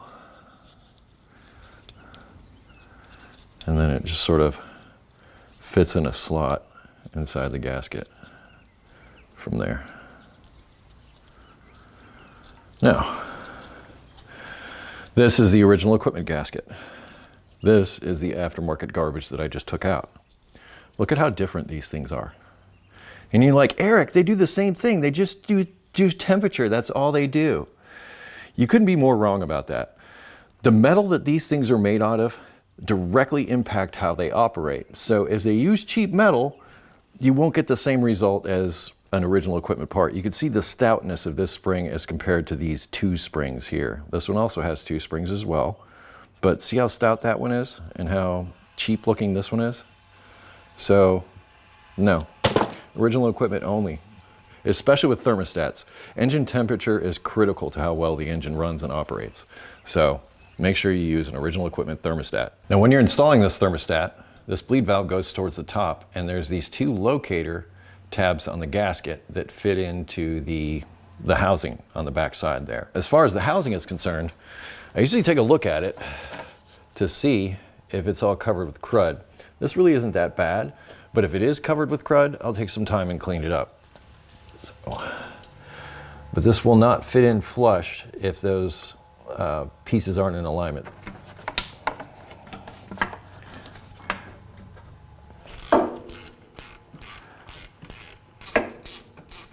I love good electrical connections, and to help ensure good electrical connections, whenever I have a situation where I've removed ground, it's an old car, I might go through like this, clean that ground up a little bit before I reinstall it. That way, I'm ensured of a good electrical connection.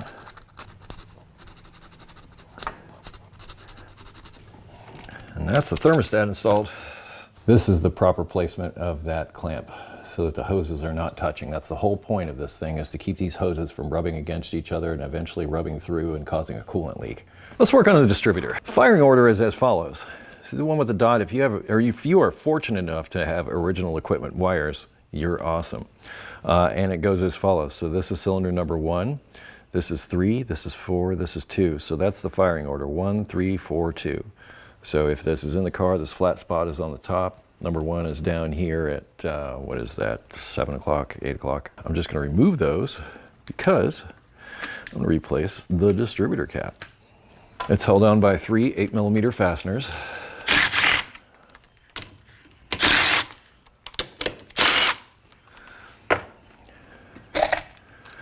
It came off. That doesn't look too bad. This is what appears to be an OE cap. This looks like an OE rotor too. How old they are, I do not know.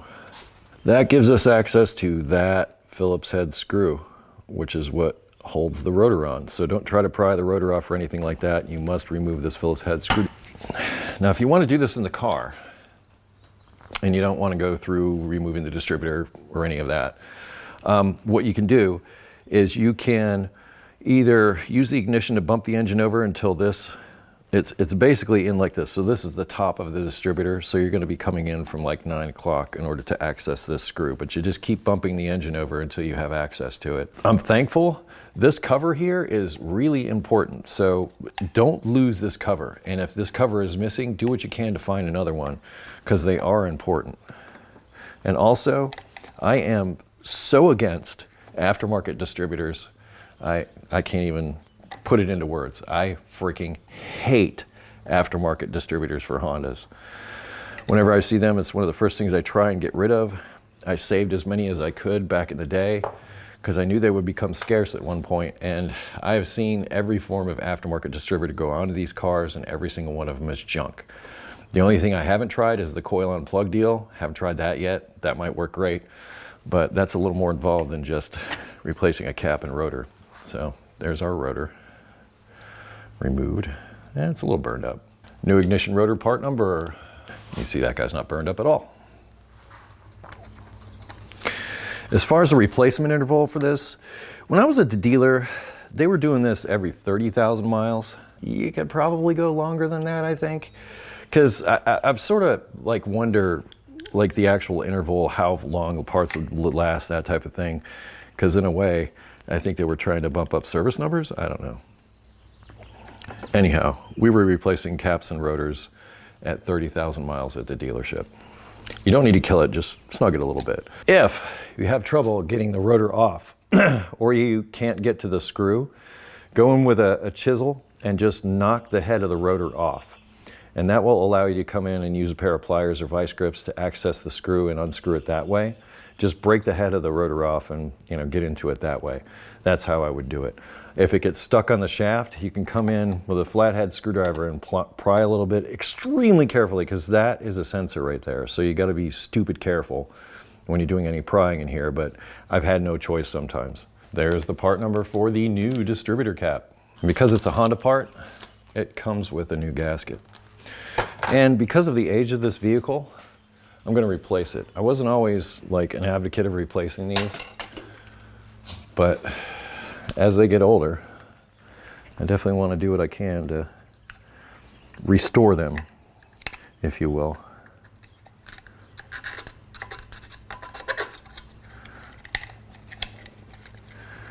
Oh, look at that. It's broken off. I really should have looked to see if there was an internal leak inside this distributor. Actually, what you want to look for, the first sign of a distributor failure is orange dust on the inside. So if you remove the cap and it's full of orange dust, that means the bushing inside is pretty much done. I'm going to pop this off real quick just to give you a look. Oh, that's excellent. No orange dust, no nothing. And that's exactly what we want to see. This over here is the igniter. They can sometimes go bad. That's the ignition coil, also sometimes can go bad. I have a video that I'll post in the description that shows you a test that you can discern whether it's one or the other.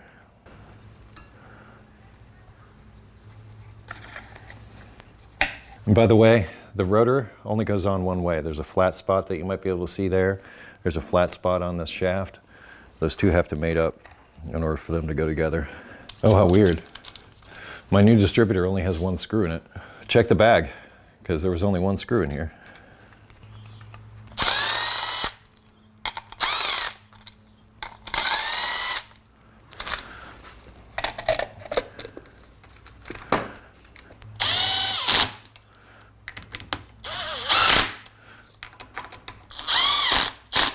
Want to hear a funny story? I ordered one of these gaskets. So this is the distributor O-ring gasket. And somehow I got 10 of the stupid things. So I have so many of these distributor O-rings, I barely know what to do. It's a common oil leak. This is what I consider to be a lifetime supply at this point. But I don't know how this got screwed up, and they're only like $4 a piece. So I was just kind of like, anyhow, I ended up with way more of these than I needed. There's your part number. You only need one. And to get it off, I just use a pocket screwdriver to get the old one off. That actually seems fairly new, so it's still super pliable. The harder and more brittle this gets, the more prone it is to leakage. And the more you change your oil on a regular basis, the less these will get hard and degrade and go bad. So the takeaway here is change your oil regularly. And I will just take a drop of engine oil and just put that around the circumference to help it go in easier.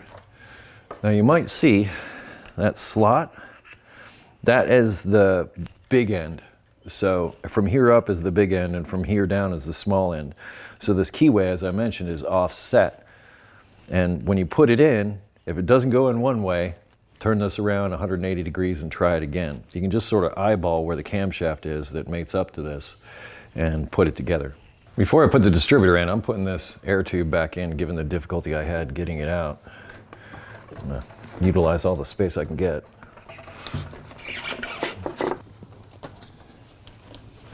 These air filters have lines on the bottom too that are supposed to fit into slots. And of course this slot up here.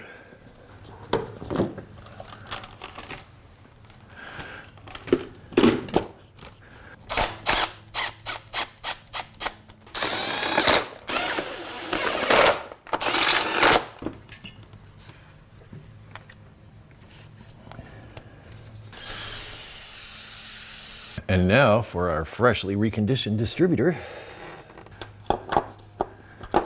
There we go. And if you got it right, it will go in just like that. It will just right in. I'm not tightening any of these down. I'm going to run them down snug, but I'm not going to tighten them. As I mentioned, I'm going to be adjusting the ignition timing, or setting the ignition timing before this is all over. And tightening the distributor down now will make it so that I can't move it. Okay, we can still move it. Plug it back in. So, almost all set. Gonna reinstall the wires. Number 1 is down here. That's the one with the dot on it. Next one up should be 3. Next one is 4, then 2. Going to install the spark plugs now, and if you want to go full Honda, like I am here, there's your part number for these spark plugs, which are NGK spark plugs, FYI. So you don't need to get the Honda stuff, you can just get NGKs, and you'll be fine. I don't gap them, I just look at the gap, make sure it looks good, and that's that. And when I look at the gap, that's what I'm looking at.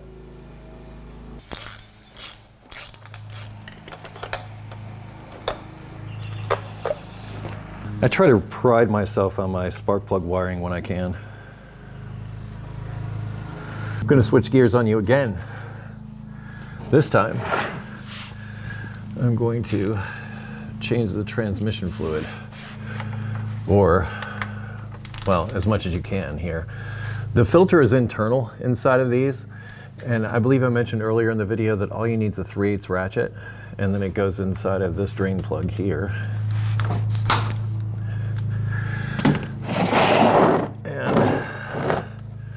All you got to do is drain it out. Now, you might notice the front end of this vehicle is up, and these things were designed to be drained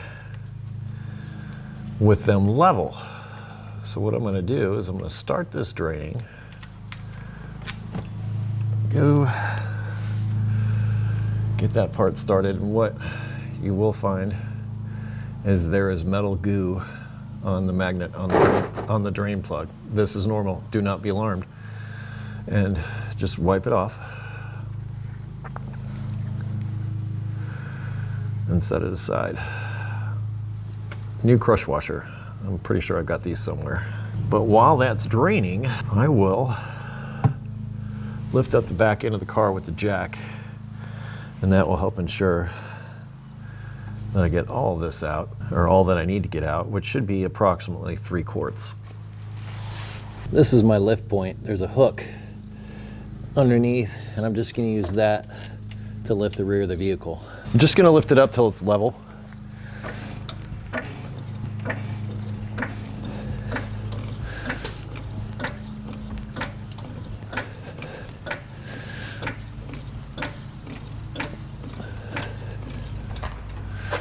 It looks about level. Now you don't need to drain this out to the point where the torque converter is empty. Once it starts to get to a point where it's just dripping, I'm comfortable with that. I also have a new crush washer. I get these from Honda. I just get a bunch of them at a time, and they're two different sizes. So this is a different size than the oil drain plug. It's a little bit larger. So make sure you get the ones for these drain plugs as well as just regular oil drain plugs, because I've got a new gasket for that also. I'm comfortable with that. It's just dripping now.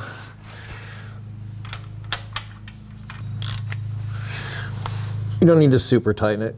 Go about maybe 1/8 of a turn past when it gets snug. New crush washer will seal it up nicely. Now I'll let the back of the car down. Since we're here, might as well work on that oil change. Or, should probably say, draining the oil so that we can replace the oil pan gasket. See how tight the oil filter is. It's super tight. Hate that.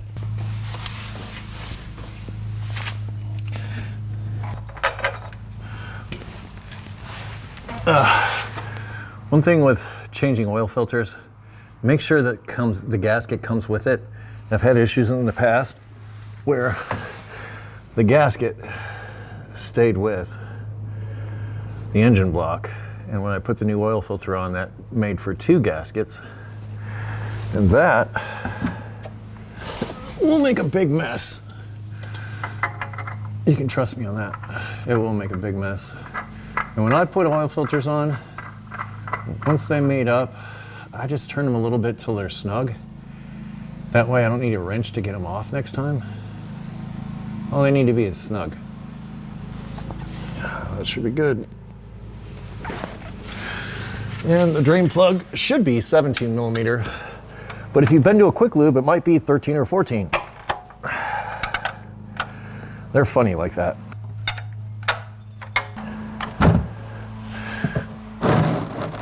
Now, I'll just let that drain overnight while I find a new crush washer for this drain plug. Say you've got a crush washer like this one that kind of doesn't want to come off. This one's kind of a paper type, so it's not having that much trouble, but if it's a metal one like I mostly use and they don't come off, this is how I get it off. I just take my same 17 millimeter wrench and a pair of channel locks, and I just thread it off the end. Just twist it off. Discard that guy. Brand new guy. Like I said, get these from Honda. Welcome back, viewers. I now have all my parts, and I'm going to be putting this thing back together today. Before I put it to bed, in addition to draining the oil, what I also did was I drained the coolant out of the radiator. I just put a pan in it, left it underneath there undernight, and just let all the coolant drain out of the radiator. So I should be doing a 100% coolant change on this as well.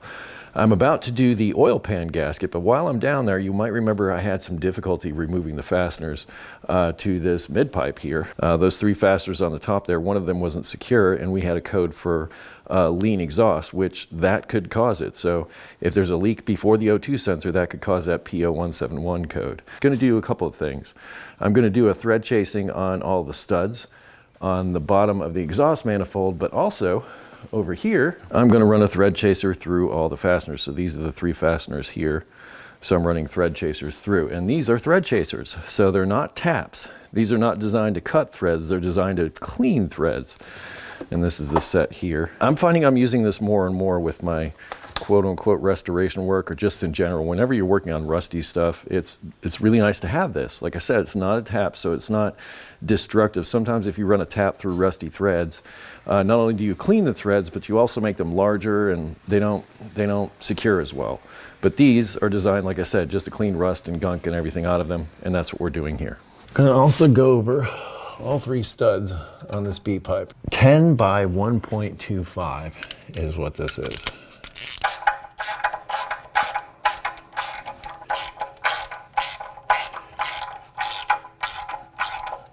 That should help everything go back together nicely. For this next part, I'm gonna clean. I'm gonna get this cardboard much under here as I can. And I'm gonna take some rags and some brake clean. And before I remove the oil pan, do everything I can to clean it up. If we clean it up now before we take it apart, we have less risk of getting things inside the engine, dirt, junk like that. So that's why I'm doing it this way. So drain plug with new crush washer. I think I mentioned that. Well, this drain plug had a heck of a time coming out. If I'm taking this oil pan off and this guy doesn't, yeah, it's going in nice now. Okay. I was gonna say I could run the thread chaser through that also. In fact, I just might end up doing that. So I'm not gonna tighten this all the way, just most of the way, so that I don't have oil dripping out on me. But once I get this off of here, we're gonna find the correct thread chaser and chase those threads on that drain plug.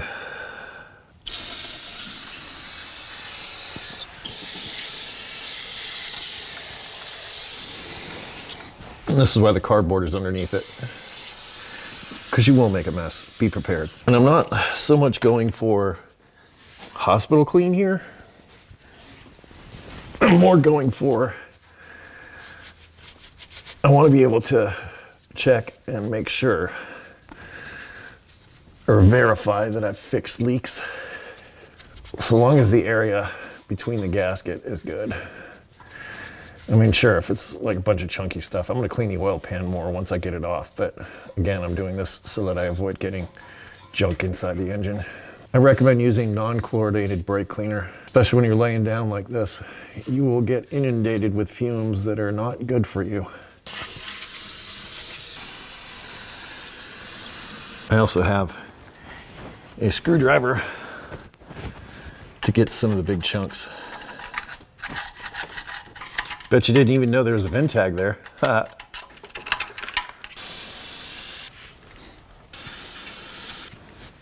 And all that gook stayed on the cardboard. Cardboard is your friend. Anytime I get a large box or something like that, I end up saving it for reasons just like this. They come in handy. It's recycling. That's about as clean as I'm gonna make it. Got cardboard underneath, because even though I drained the oil as much as I did, there will still be oil draining out. It's just a matter of removing all the 10mm fasteners around the circumference of the pan.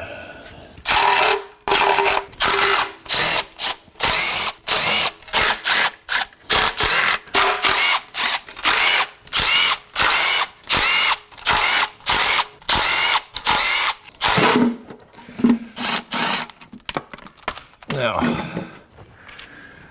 I'm gonna hope real hard they didn't glue it to the block. So I give them that. Thank you for not RTVing this to the block. That would just be a douche move. We can actually clean some of the mating surface now. That'll make it easier when we go to install the new gasket. That's the dipstick, by the way. This is the oil pickup tube, so the oil gets drawn up through here into that oil pump on the front of the crankshaft that I showed you, and then gets distributed throughout the engine, starting with the bottom end and the rear the bearings, the main bearings on the bottom end. The last thing to get oil is the top of the engine, which is usually where you see the most wear, because most engine wear happens during startup when there's no oil. When the oil's in there, it actually acts like a spacer between all the parts. So the moving metal parts should never touch. It should have a film of oil between them if everything is set up correctly. Let's this oil out. And you might notice I also have a piece of cardboard under here. Never-ending stream of cardboard. Oh, somebody did goop this up. Great. We're gonna have to spend way too much time cleaning all this garbage off of here. It's not the first time I've had to do it, but it's never fun. I'm never excited to do it. I'm never excited to go in and do a bunch of things that I consider unnecessary. So, do your future self a favor. Don't goop up the rails of the oil pan. You will very likely live to regret it. Either through a leak or, I don't know. I'm done preaching. Guess I just got to do the work. My weapon of choice is this here, angle die grinder. This is a gasket remover. It's designed not to harm stuff. Also, it's got these little fingers, so it'll get down inside these little grooves better.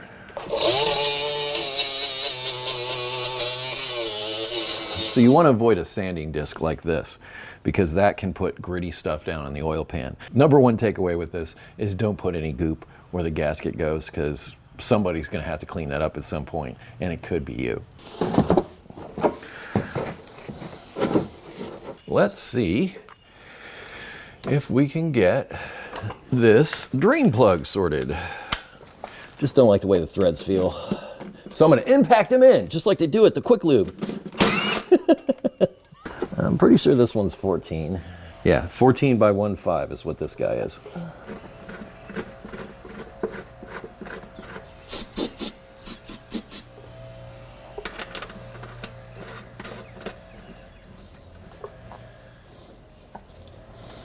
Maybe it's this drain plug.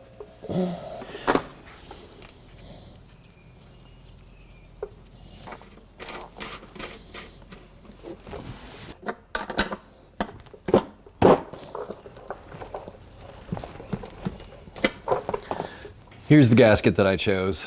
It's a Fel-Pro gasket.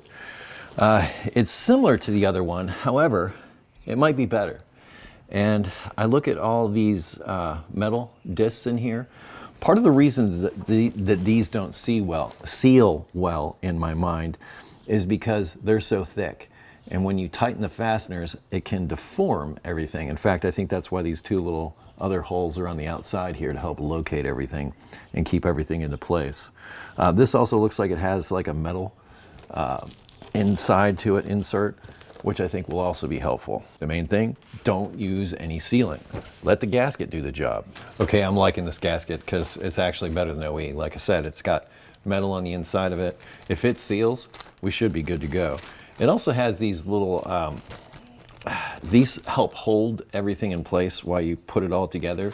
I'm not so concerned about this because there's so many studs on this oil pan. It's actually quite easy to line up, and I just have a couple of nuts. Well, you'll see here in a minute.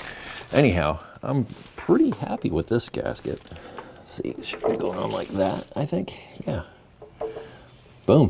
Looks like it'll fit perfectly. Now we are going to need Honda Bond in a couple of spots. This gasket came with some gray RTV, which is very similar to what Honda Bond is. But there are a couple of spots we're going to need to put this. You might remember earlier where I talked about using the Steve Dulcich method. Well, it's been a couple of days, and this piece is, well, this is the old sealant here. Just rip that off, pull that out. Hopefully this works as intended. No! Denied. I'm going to have to dig that out. Darn it. Well, I'm going to dig this out and get it ready. We'll get up underneath the car and install this oil pan. One last go around. Make sure that mating surface is clean. There are little gaps, well, little junctions here with the front part of the engine. There's a cover here.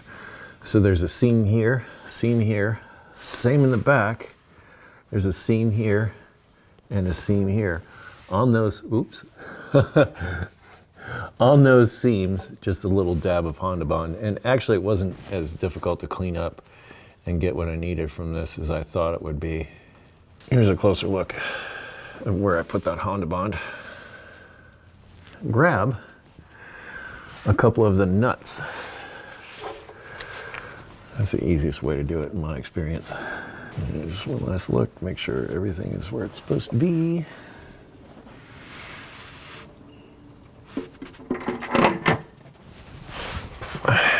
And I'll put a nut here, and then one in the back. And then it's just a matter of getting all these fasteners in. Start them all by hand.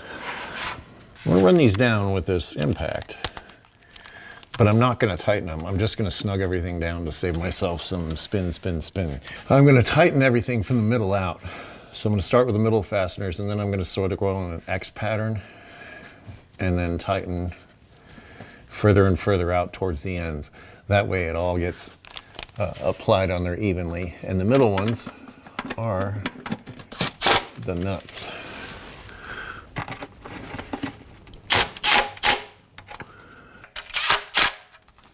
I'm going to do my final torquing by hand with a 1/4 inch tool. I'm sad to admit I don't know the torque spec off the top of my head, but if I'm going to guess, I'm going to say it's somewhere between 15 and 20, well, I'm going to say 10 and 15 foot-pounds is what I would guess it. The idea is not to tighten it so much. You see the gasket start to smush out the sides. When you start to see that, you've over-tightened it. So you want to snug it down so that the gasket is compressed, but it's not strained. And the way I'm doing this is I'm just adding a bit of torque, but not tightening it yet. All right, now that I've got them all in a place where I'm happy, I'm just going to go around each of them individually in order. Give them like another half turn or so. And then I'll do it a second time, because every time I go around and just add a little bit, some of the other fasteners get looser. So I just want to go around until they all feel snug. Yeah, they all feel the same, so there's no change after going around the second time. I'm very confident in that, and the amount of squish that I have in that gasket. I'm going to go on record as saying this. As far as aftermarket gaskets that I've installed on these Hondas, having that inner metal support, I think, is going to be a game changer. If this thing seals, this may be the way forward for me as far as these gaskets, because like I said, I've replaced them with original equipment gaskets in the past. Didn't turn out so great. Okay, well, that oil pan's installed. Let's get all the other stuff installed. You may notice that I cleaned everything. That helps us in the future to monitor any potential leaks.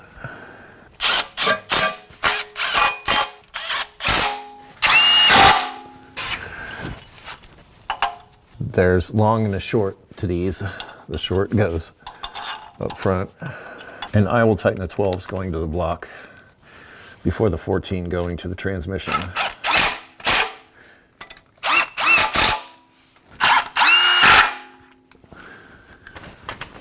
Before I put the exhaust pipe in, I'm going to put the bracket that supports it back on. I'm not going to tighten the fasteners yet. I like to wait until everything is in place before tightening it. O2 sensors. They have these small, tiny holes on the outside that you might see. This one has a little bit of oil contamination, and I'm going to wipe that off, especially around those holes. The way an O2 sensor works is it basically works on the difference between the oxygen in the exhaust and the oxygen in the outside air.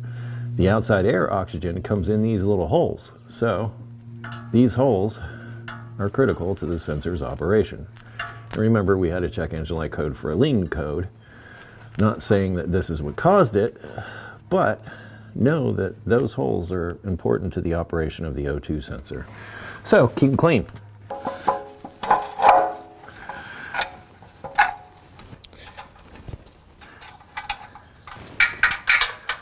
Just so that I don't forget, we'll plug the O2 sensor back in. And don't forget to hook it back up to its bracket. I will admit to being lame in that I forgot to get new nuts for this. I'm okay with that, but yeah, it is kind of lame that I'm not replacing those here. Sorry about that.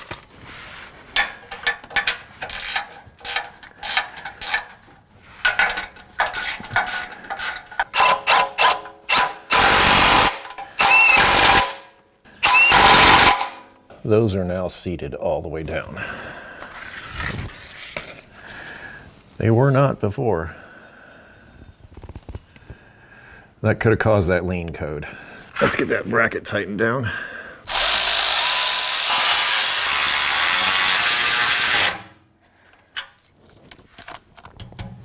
Here are my drive belts, which I am going to install next. The only one that I could find available from Honda was the power steering belt. The next one you see here is the AC belt, so that's a 4PK 875. And then the final one is the alternator belt, which should be a 4PK 795, but they gave me a 791. Hopefully that's not going to be too short. But alternator, AC, power steering. The alternator belt is going to be the first one to go on. I like to try to make sure that it's all the way bottomed out against the engine block. And to do that, I often come in from the master cylinder like that, and then push it back until it can't go anymore. So there's the move. And now the trick is to get it on there. Fingers crossed it's long enough. It worked. Yay!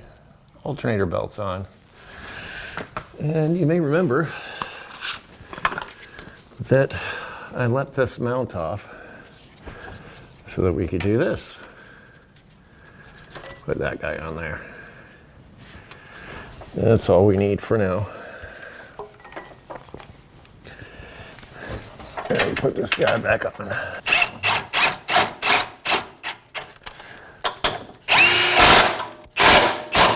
With the exception of tightening that fastener, which we do not want to forget, the rest is done up top. Step one is to put tension on the alternator belt. And you do that by inserting a pry bar right in this area. And that will give you the leverage you need. Now, like everything here, you don't want to over tighten or you'll be buying yourself an alternator. So you want it to be snug so that it doesn't squeak, but not so tight that it causes a bearing failure. That feels pretty good. I have something exciting to share with you. Before, what I had done for the AC idler pulley, you might remember I had installed this one that I had, well, sitting around basically. But what I found out was I just typed in the number for the bearing for this, and I came up with these Timken bearings. So these are the same size apparently. I got them in a 2-pack, and I think even in a 2-pack, these were only like $10 or maybe not that much more. I know it was less than $15 for 2 of these, possibly less than 10. Anyway, to fix this idler, that's what I did. So I got a 2-pack of these bearings. I put one in, and all you've got to do to remove these is I took a 19mm socket and hammered it out from the back. And then when I hammered the new one in, I took the old bearing and laid it over the top of it, and then I hammered on that until it was seated in place. And now, no noise or anything. Brand new bearing inside the AC idler.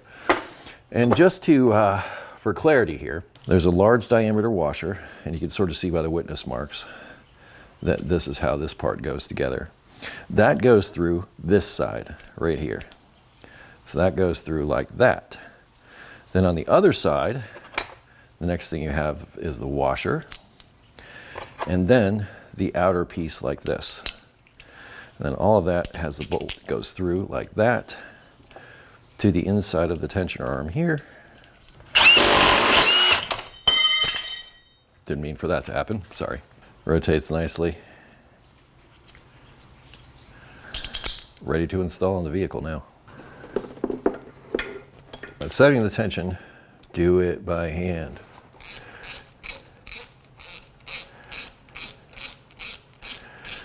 Because you don't want to have to be putting another bearing into this.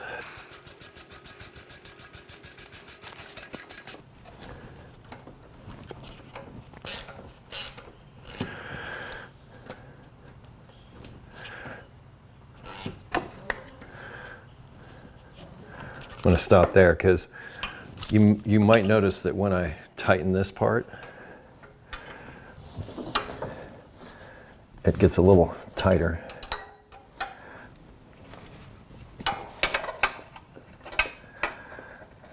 Actually, that feels too tight. Back it off a little.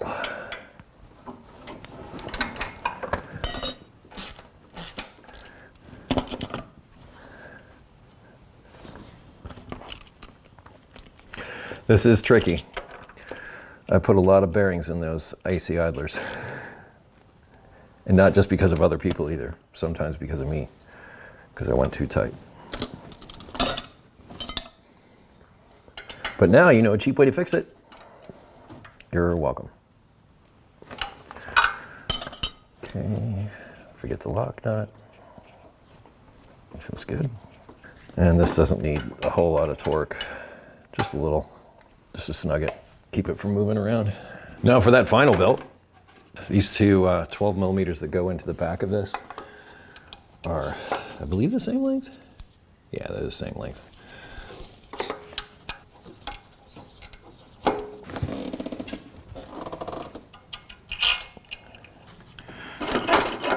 I will, as you saw, install all the fasteners and make them snug, but not tight. That way, there's still some movement here. I'm gonna take the belt, slide it down in there, and then tighten the wing nut. Now when you tighten it by hand, you'll get to a point where you're getting some resistance. I take my same pliers I use for hose clamps and just give it like another turn once we're past that. And then, again, like the AC tensioner, when you tighten these fasteners, you will see the belt get tighter. See how that moved?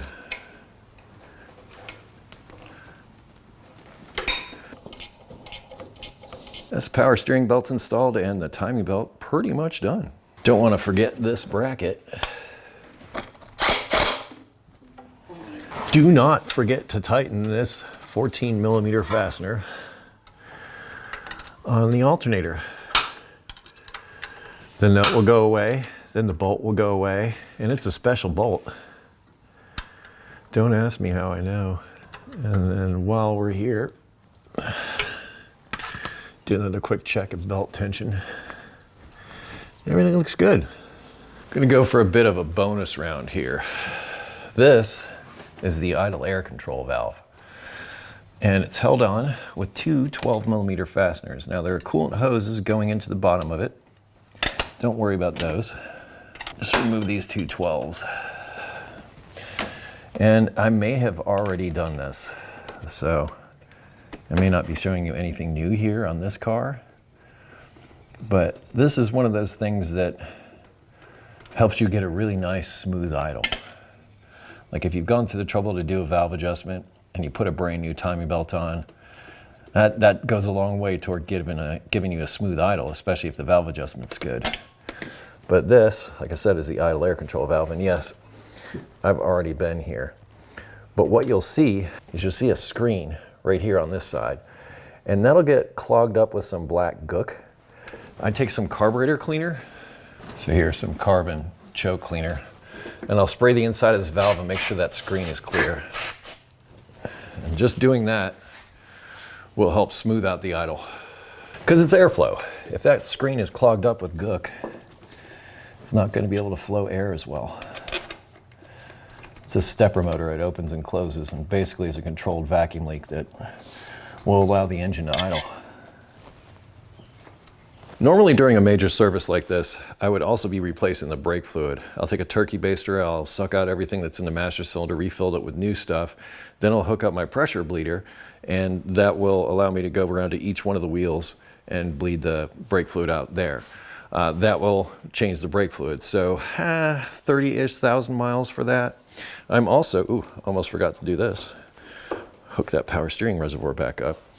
I'm also going to be doing a drain and refill on the power steering fluid. We're going to walk through that in a second, but you may remember a while back, we removed the transmission fluid, and I'm going to try to get you down in there so you can see it. Sort of see the dipstick, kind of. So yeah, that yellow guy right there is the dipstick for the automatic transmission. It needs to be removed in order for you to fill it, because there's a large opening when you remove it that you use to fill it with. We're going to do that now.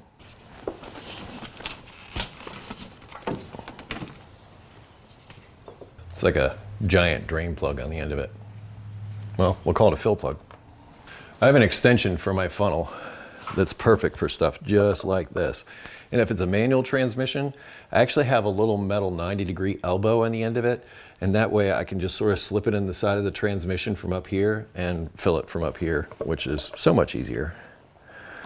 But this, I believe I mentioned, we'll take 3 quarts of Honda automatic transmission fluid. You can also use Indometsu. That's another option. Indometsu is the original equipment supplier for Honda and their transmission fluid. So it's kind of like buying Honda stuff, just without the Honda label on the outside. And it'll require 3 quarts. You can, if you drained it out, just dump in 3 quarts.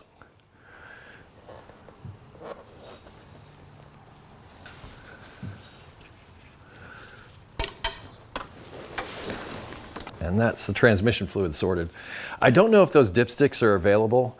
As they get older, that rubber gets smaller and it doesn't fit down in the transmission as well, and maybe it can cause a small leak. The only way I can think to fix it is to replace it with a new dipstick, because the dipstick and the seal are one. This one seems to be okay, but as these vehicles get older, it's certainly a consideration. Can't forget about the oil. And this engine takes 5W30, I believe. This used to be a brake fluid bottle. It just so happens to have the same thread size as oil caps. So it's like a perfect funnel, screw-in funnel. And as you might be able to tell, I've been using it for years. Years. Couple of things. First, the oil level's not going to read correctly because the front end of the vehicle is up. Second, we took the oil pan off and dumped all of the oil out. There's usually, as you probably saw, a little bit of oil still left in the pan whenever you fill it up. So if you're doing an oil pan gasket like I did, expect to add a little more oil than you normally would. This takes about 4.5 quarts, I think. It's just reading on the stick now. I'm going to leave it there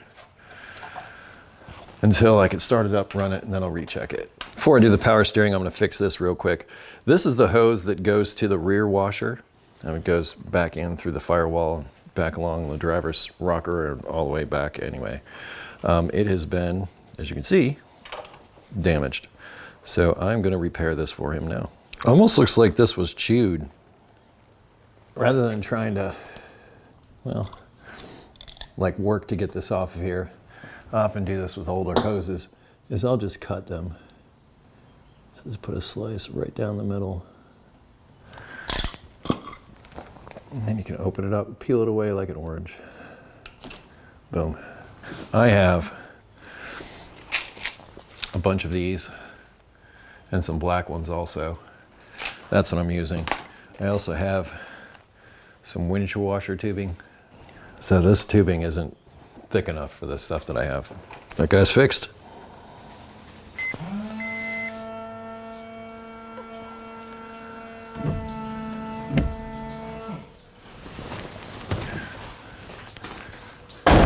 That's not the sound of success. Looks like there's one there and another one there. So they've been busy. Let's try this again. Nice. Going to do one last thing on the windshield washer reservoir. I'm going to get rid of this guy. It's letting in a bunch of dirt that could eventually kill the pump. And I have, these are my plugs that I use. Actually, these were sent to me by one of my viewers who works out in Alaska.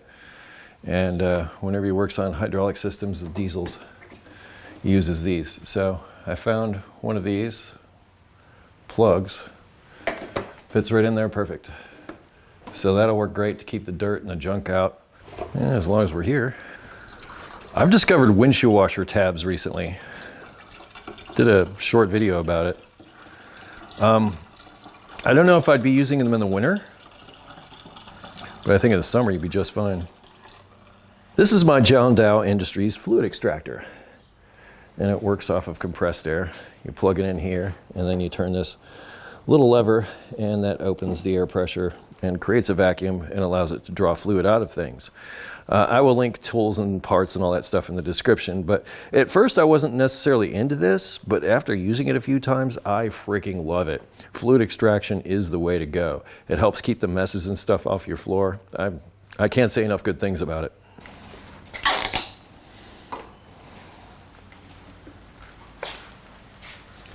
Oh, great. Now you're making a liar on me. Throwing fluid everywhere. So if you use the tool properly, it'll help keep things clean. Unlike me, don't do as I do. And I just hit the lever.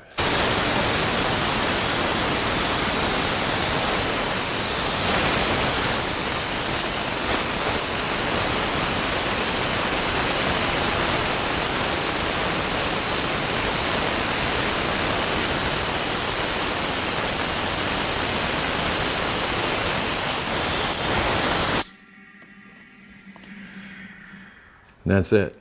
That fluid has been extracted. All I need to do now is top up my reservoir with fresh Honda power steering fluid.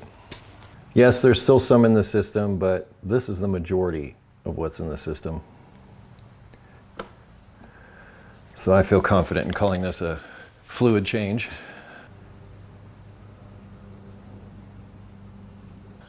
There we are. Power steering fluid changed. Now it's time to add some coolant. I don't love the aftermarket radiator, but it doesn't have the plastic tanks, which tend to leak. However, I'm using blue Honda coolant. The coolant that was in here was green coolant, and I believe that's the reason why we saw the leakage at the water pump. I do see more leakage with older green coolant.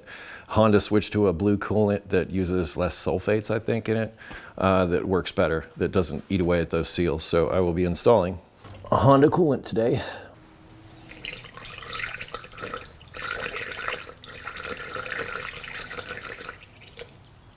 We have coolant, we have oil, we have power steering fluid, we have all the necessary fluids.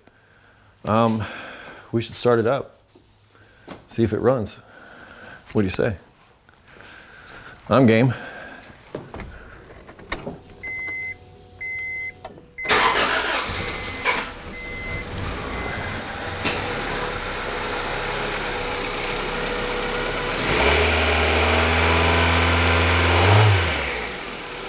That was all the junk down inside the cylinders, but I could say, and also remember we sprayed a bunch of stuff on the inside of the idle air control valve, which is gonna mess it all up. But that sounds like a smooth, happy engine to me.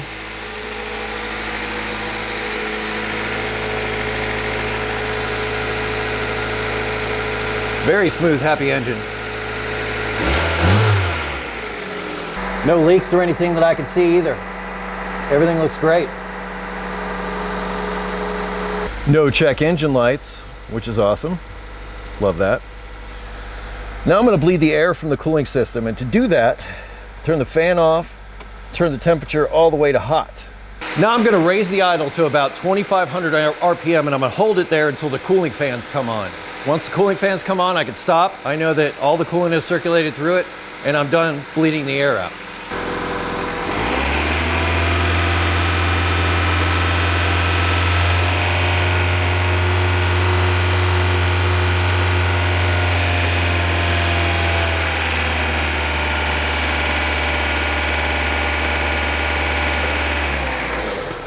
We're just going to shut this off for a bit. It's going to do that for a minute, and then suddenly the thermostat will open and everything will be wonderful. I have been down this road before, unfortunately. And many times it involves things like aftermarket parts that aren't normally there. Like this radiator. But this is why we don't just top it off and throw the cap on, because there is an air pocket in here, and that's what's causing that. So it's not allowing coolant to circulate through the system. Leave that in there, and that air pocket will create problems, believe me on that. Usually I'll fill this up like to here or something like that. I'm not doing that now because with this ill-fitting thing down here, you can see it's barely even there. It's not even holding on. I don't want to overfill it because it could go everywhere. I just want to use it as an overflow, really. Let's try again.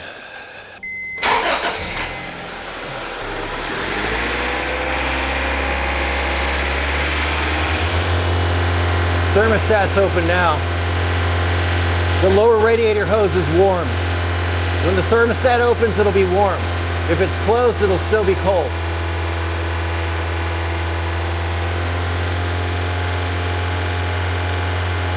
Now we're just waiting for the fans to come on.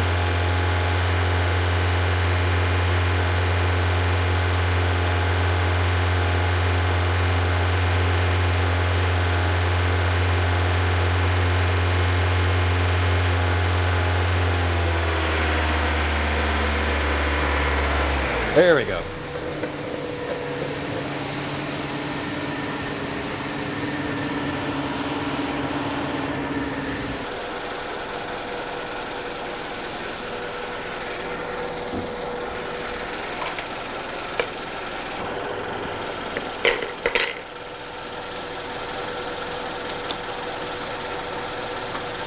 Going to also top off the overflow,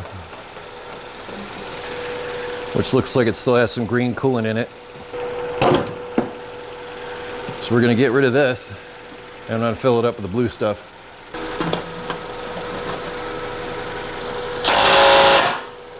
I'll give it a little more after just serving a system like this.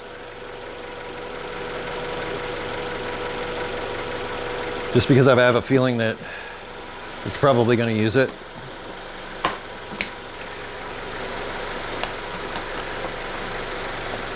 Now it's time to set ignition timing, and if you're wondering why I'm up and underneath the passenger side of the vehicle, it's because I'm going after this. This is located behind the passenger side kick panel, and this is the service connector. So you don't actually need an OBD2 connector in order to check the, well, codes. If you got a check engine light or even an ABS light or SRS light, you can actually short this connector out and it will blink codes. I'll link something down in the description to show you how to interpret those codes. Anyhow, I have made this loop. So this is my own special connector shorting out thing. You can just as easily take a paper clip and go between those two outlets there. But me, all I need to do is take this and plug it in. And what this will do is it will take the computer out of the equation as far as when you're setting ignition timing. If you try to set it and you don't do this, the computer will be fighting you trying to basically set ignition timing while you're moving the distributor. You need to do this in order to prevent that. Paperclip, like I said, works just as well. I have my timing light already hooked up to cylinder number 1, spark plug wire, and to the battery positive and negative. I'm going to set the dial to 0. If you have a dial, set it to 0. And then as the engine's running, you're looking down in this area right here, and you're looking for those timing marks I showed you earlier when we were lining up for the timing belt timing, the engine timing. What you want to do is there's that red mark. You want to put the red mark in there. So you've set this to 0 or 16 degrees plus or minus 2 degrees. So if you want to do it this way and set it to 16 degrees, but know that there's 3 marks and you're going for the middle one, which is red. Actually, there's 4 marks. There's one all by itself, which is top dead center, which is what we use to set the engine timing. But the ignition timing is set with those other marks that were a little bit ahead. There's 3 marks. The one in the middle is red. That's the one we're going for. 16 degrees plus or minus 2 degrees. To get things to be where we want them, what we're going to do is we're going to move the distributor. Remember, we left this loose. So we're going to be moving this distributor until it gets in just where we want it. Once it's where we want it, we'll verify that. We'll lock down these 12 millimeters. We'll be done setting ignition timing. And don't worry if the check engine light and stuff is on while you're doing this, because when you short that connector, that's what happens.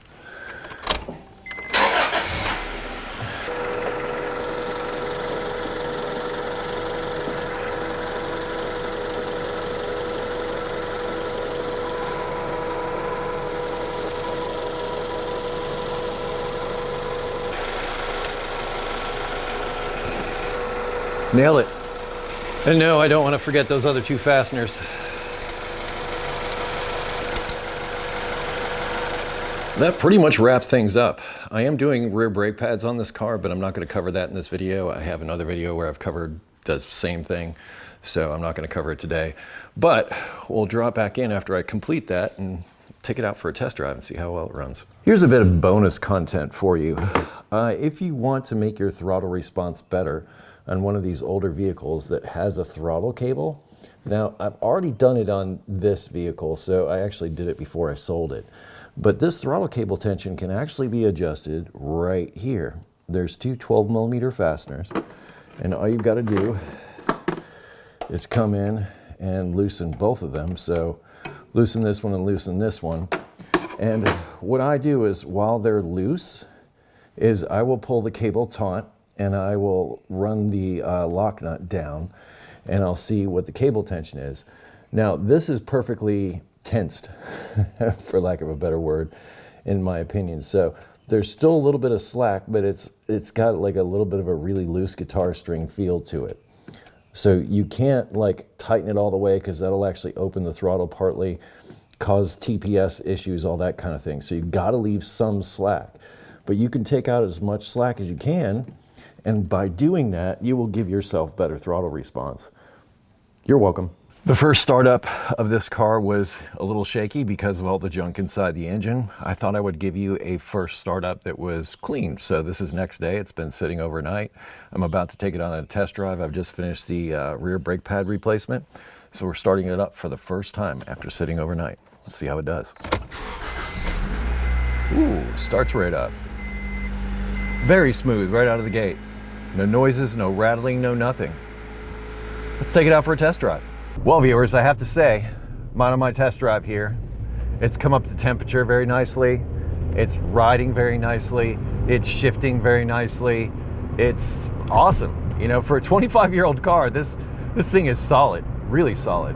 Now, I did notice that some of the suspension bushings and things like that are showing their age. They're dry rotted and cracked a bit.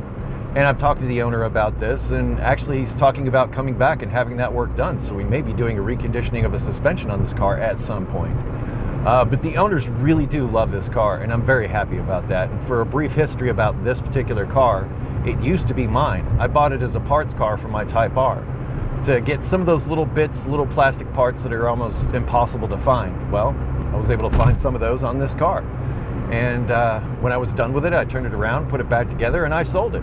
And as I said, the new owners are very happy. That said, I hope the information that you saw in this video was helpful to you. Well, I've been working on these cars a long time, and I've picked up a lot of things, and again, I hope that's going to be useful to you if you're working on one of these cars or something similar.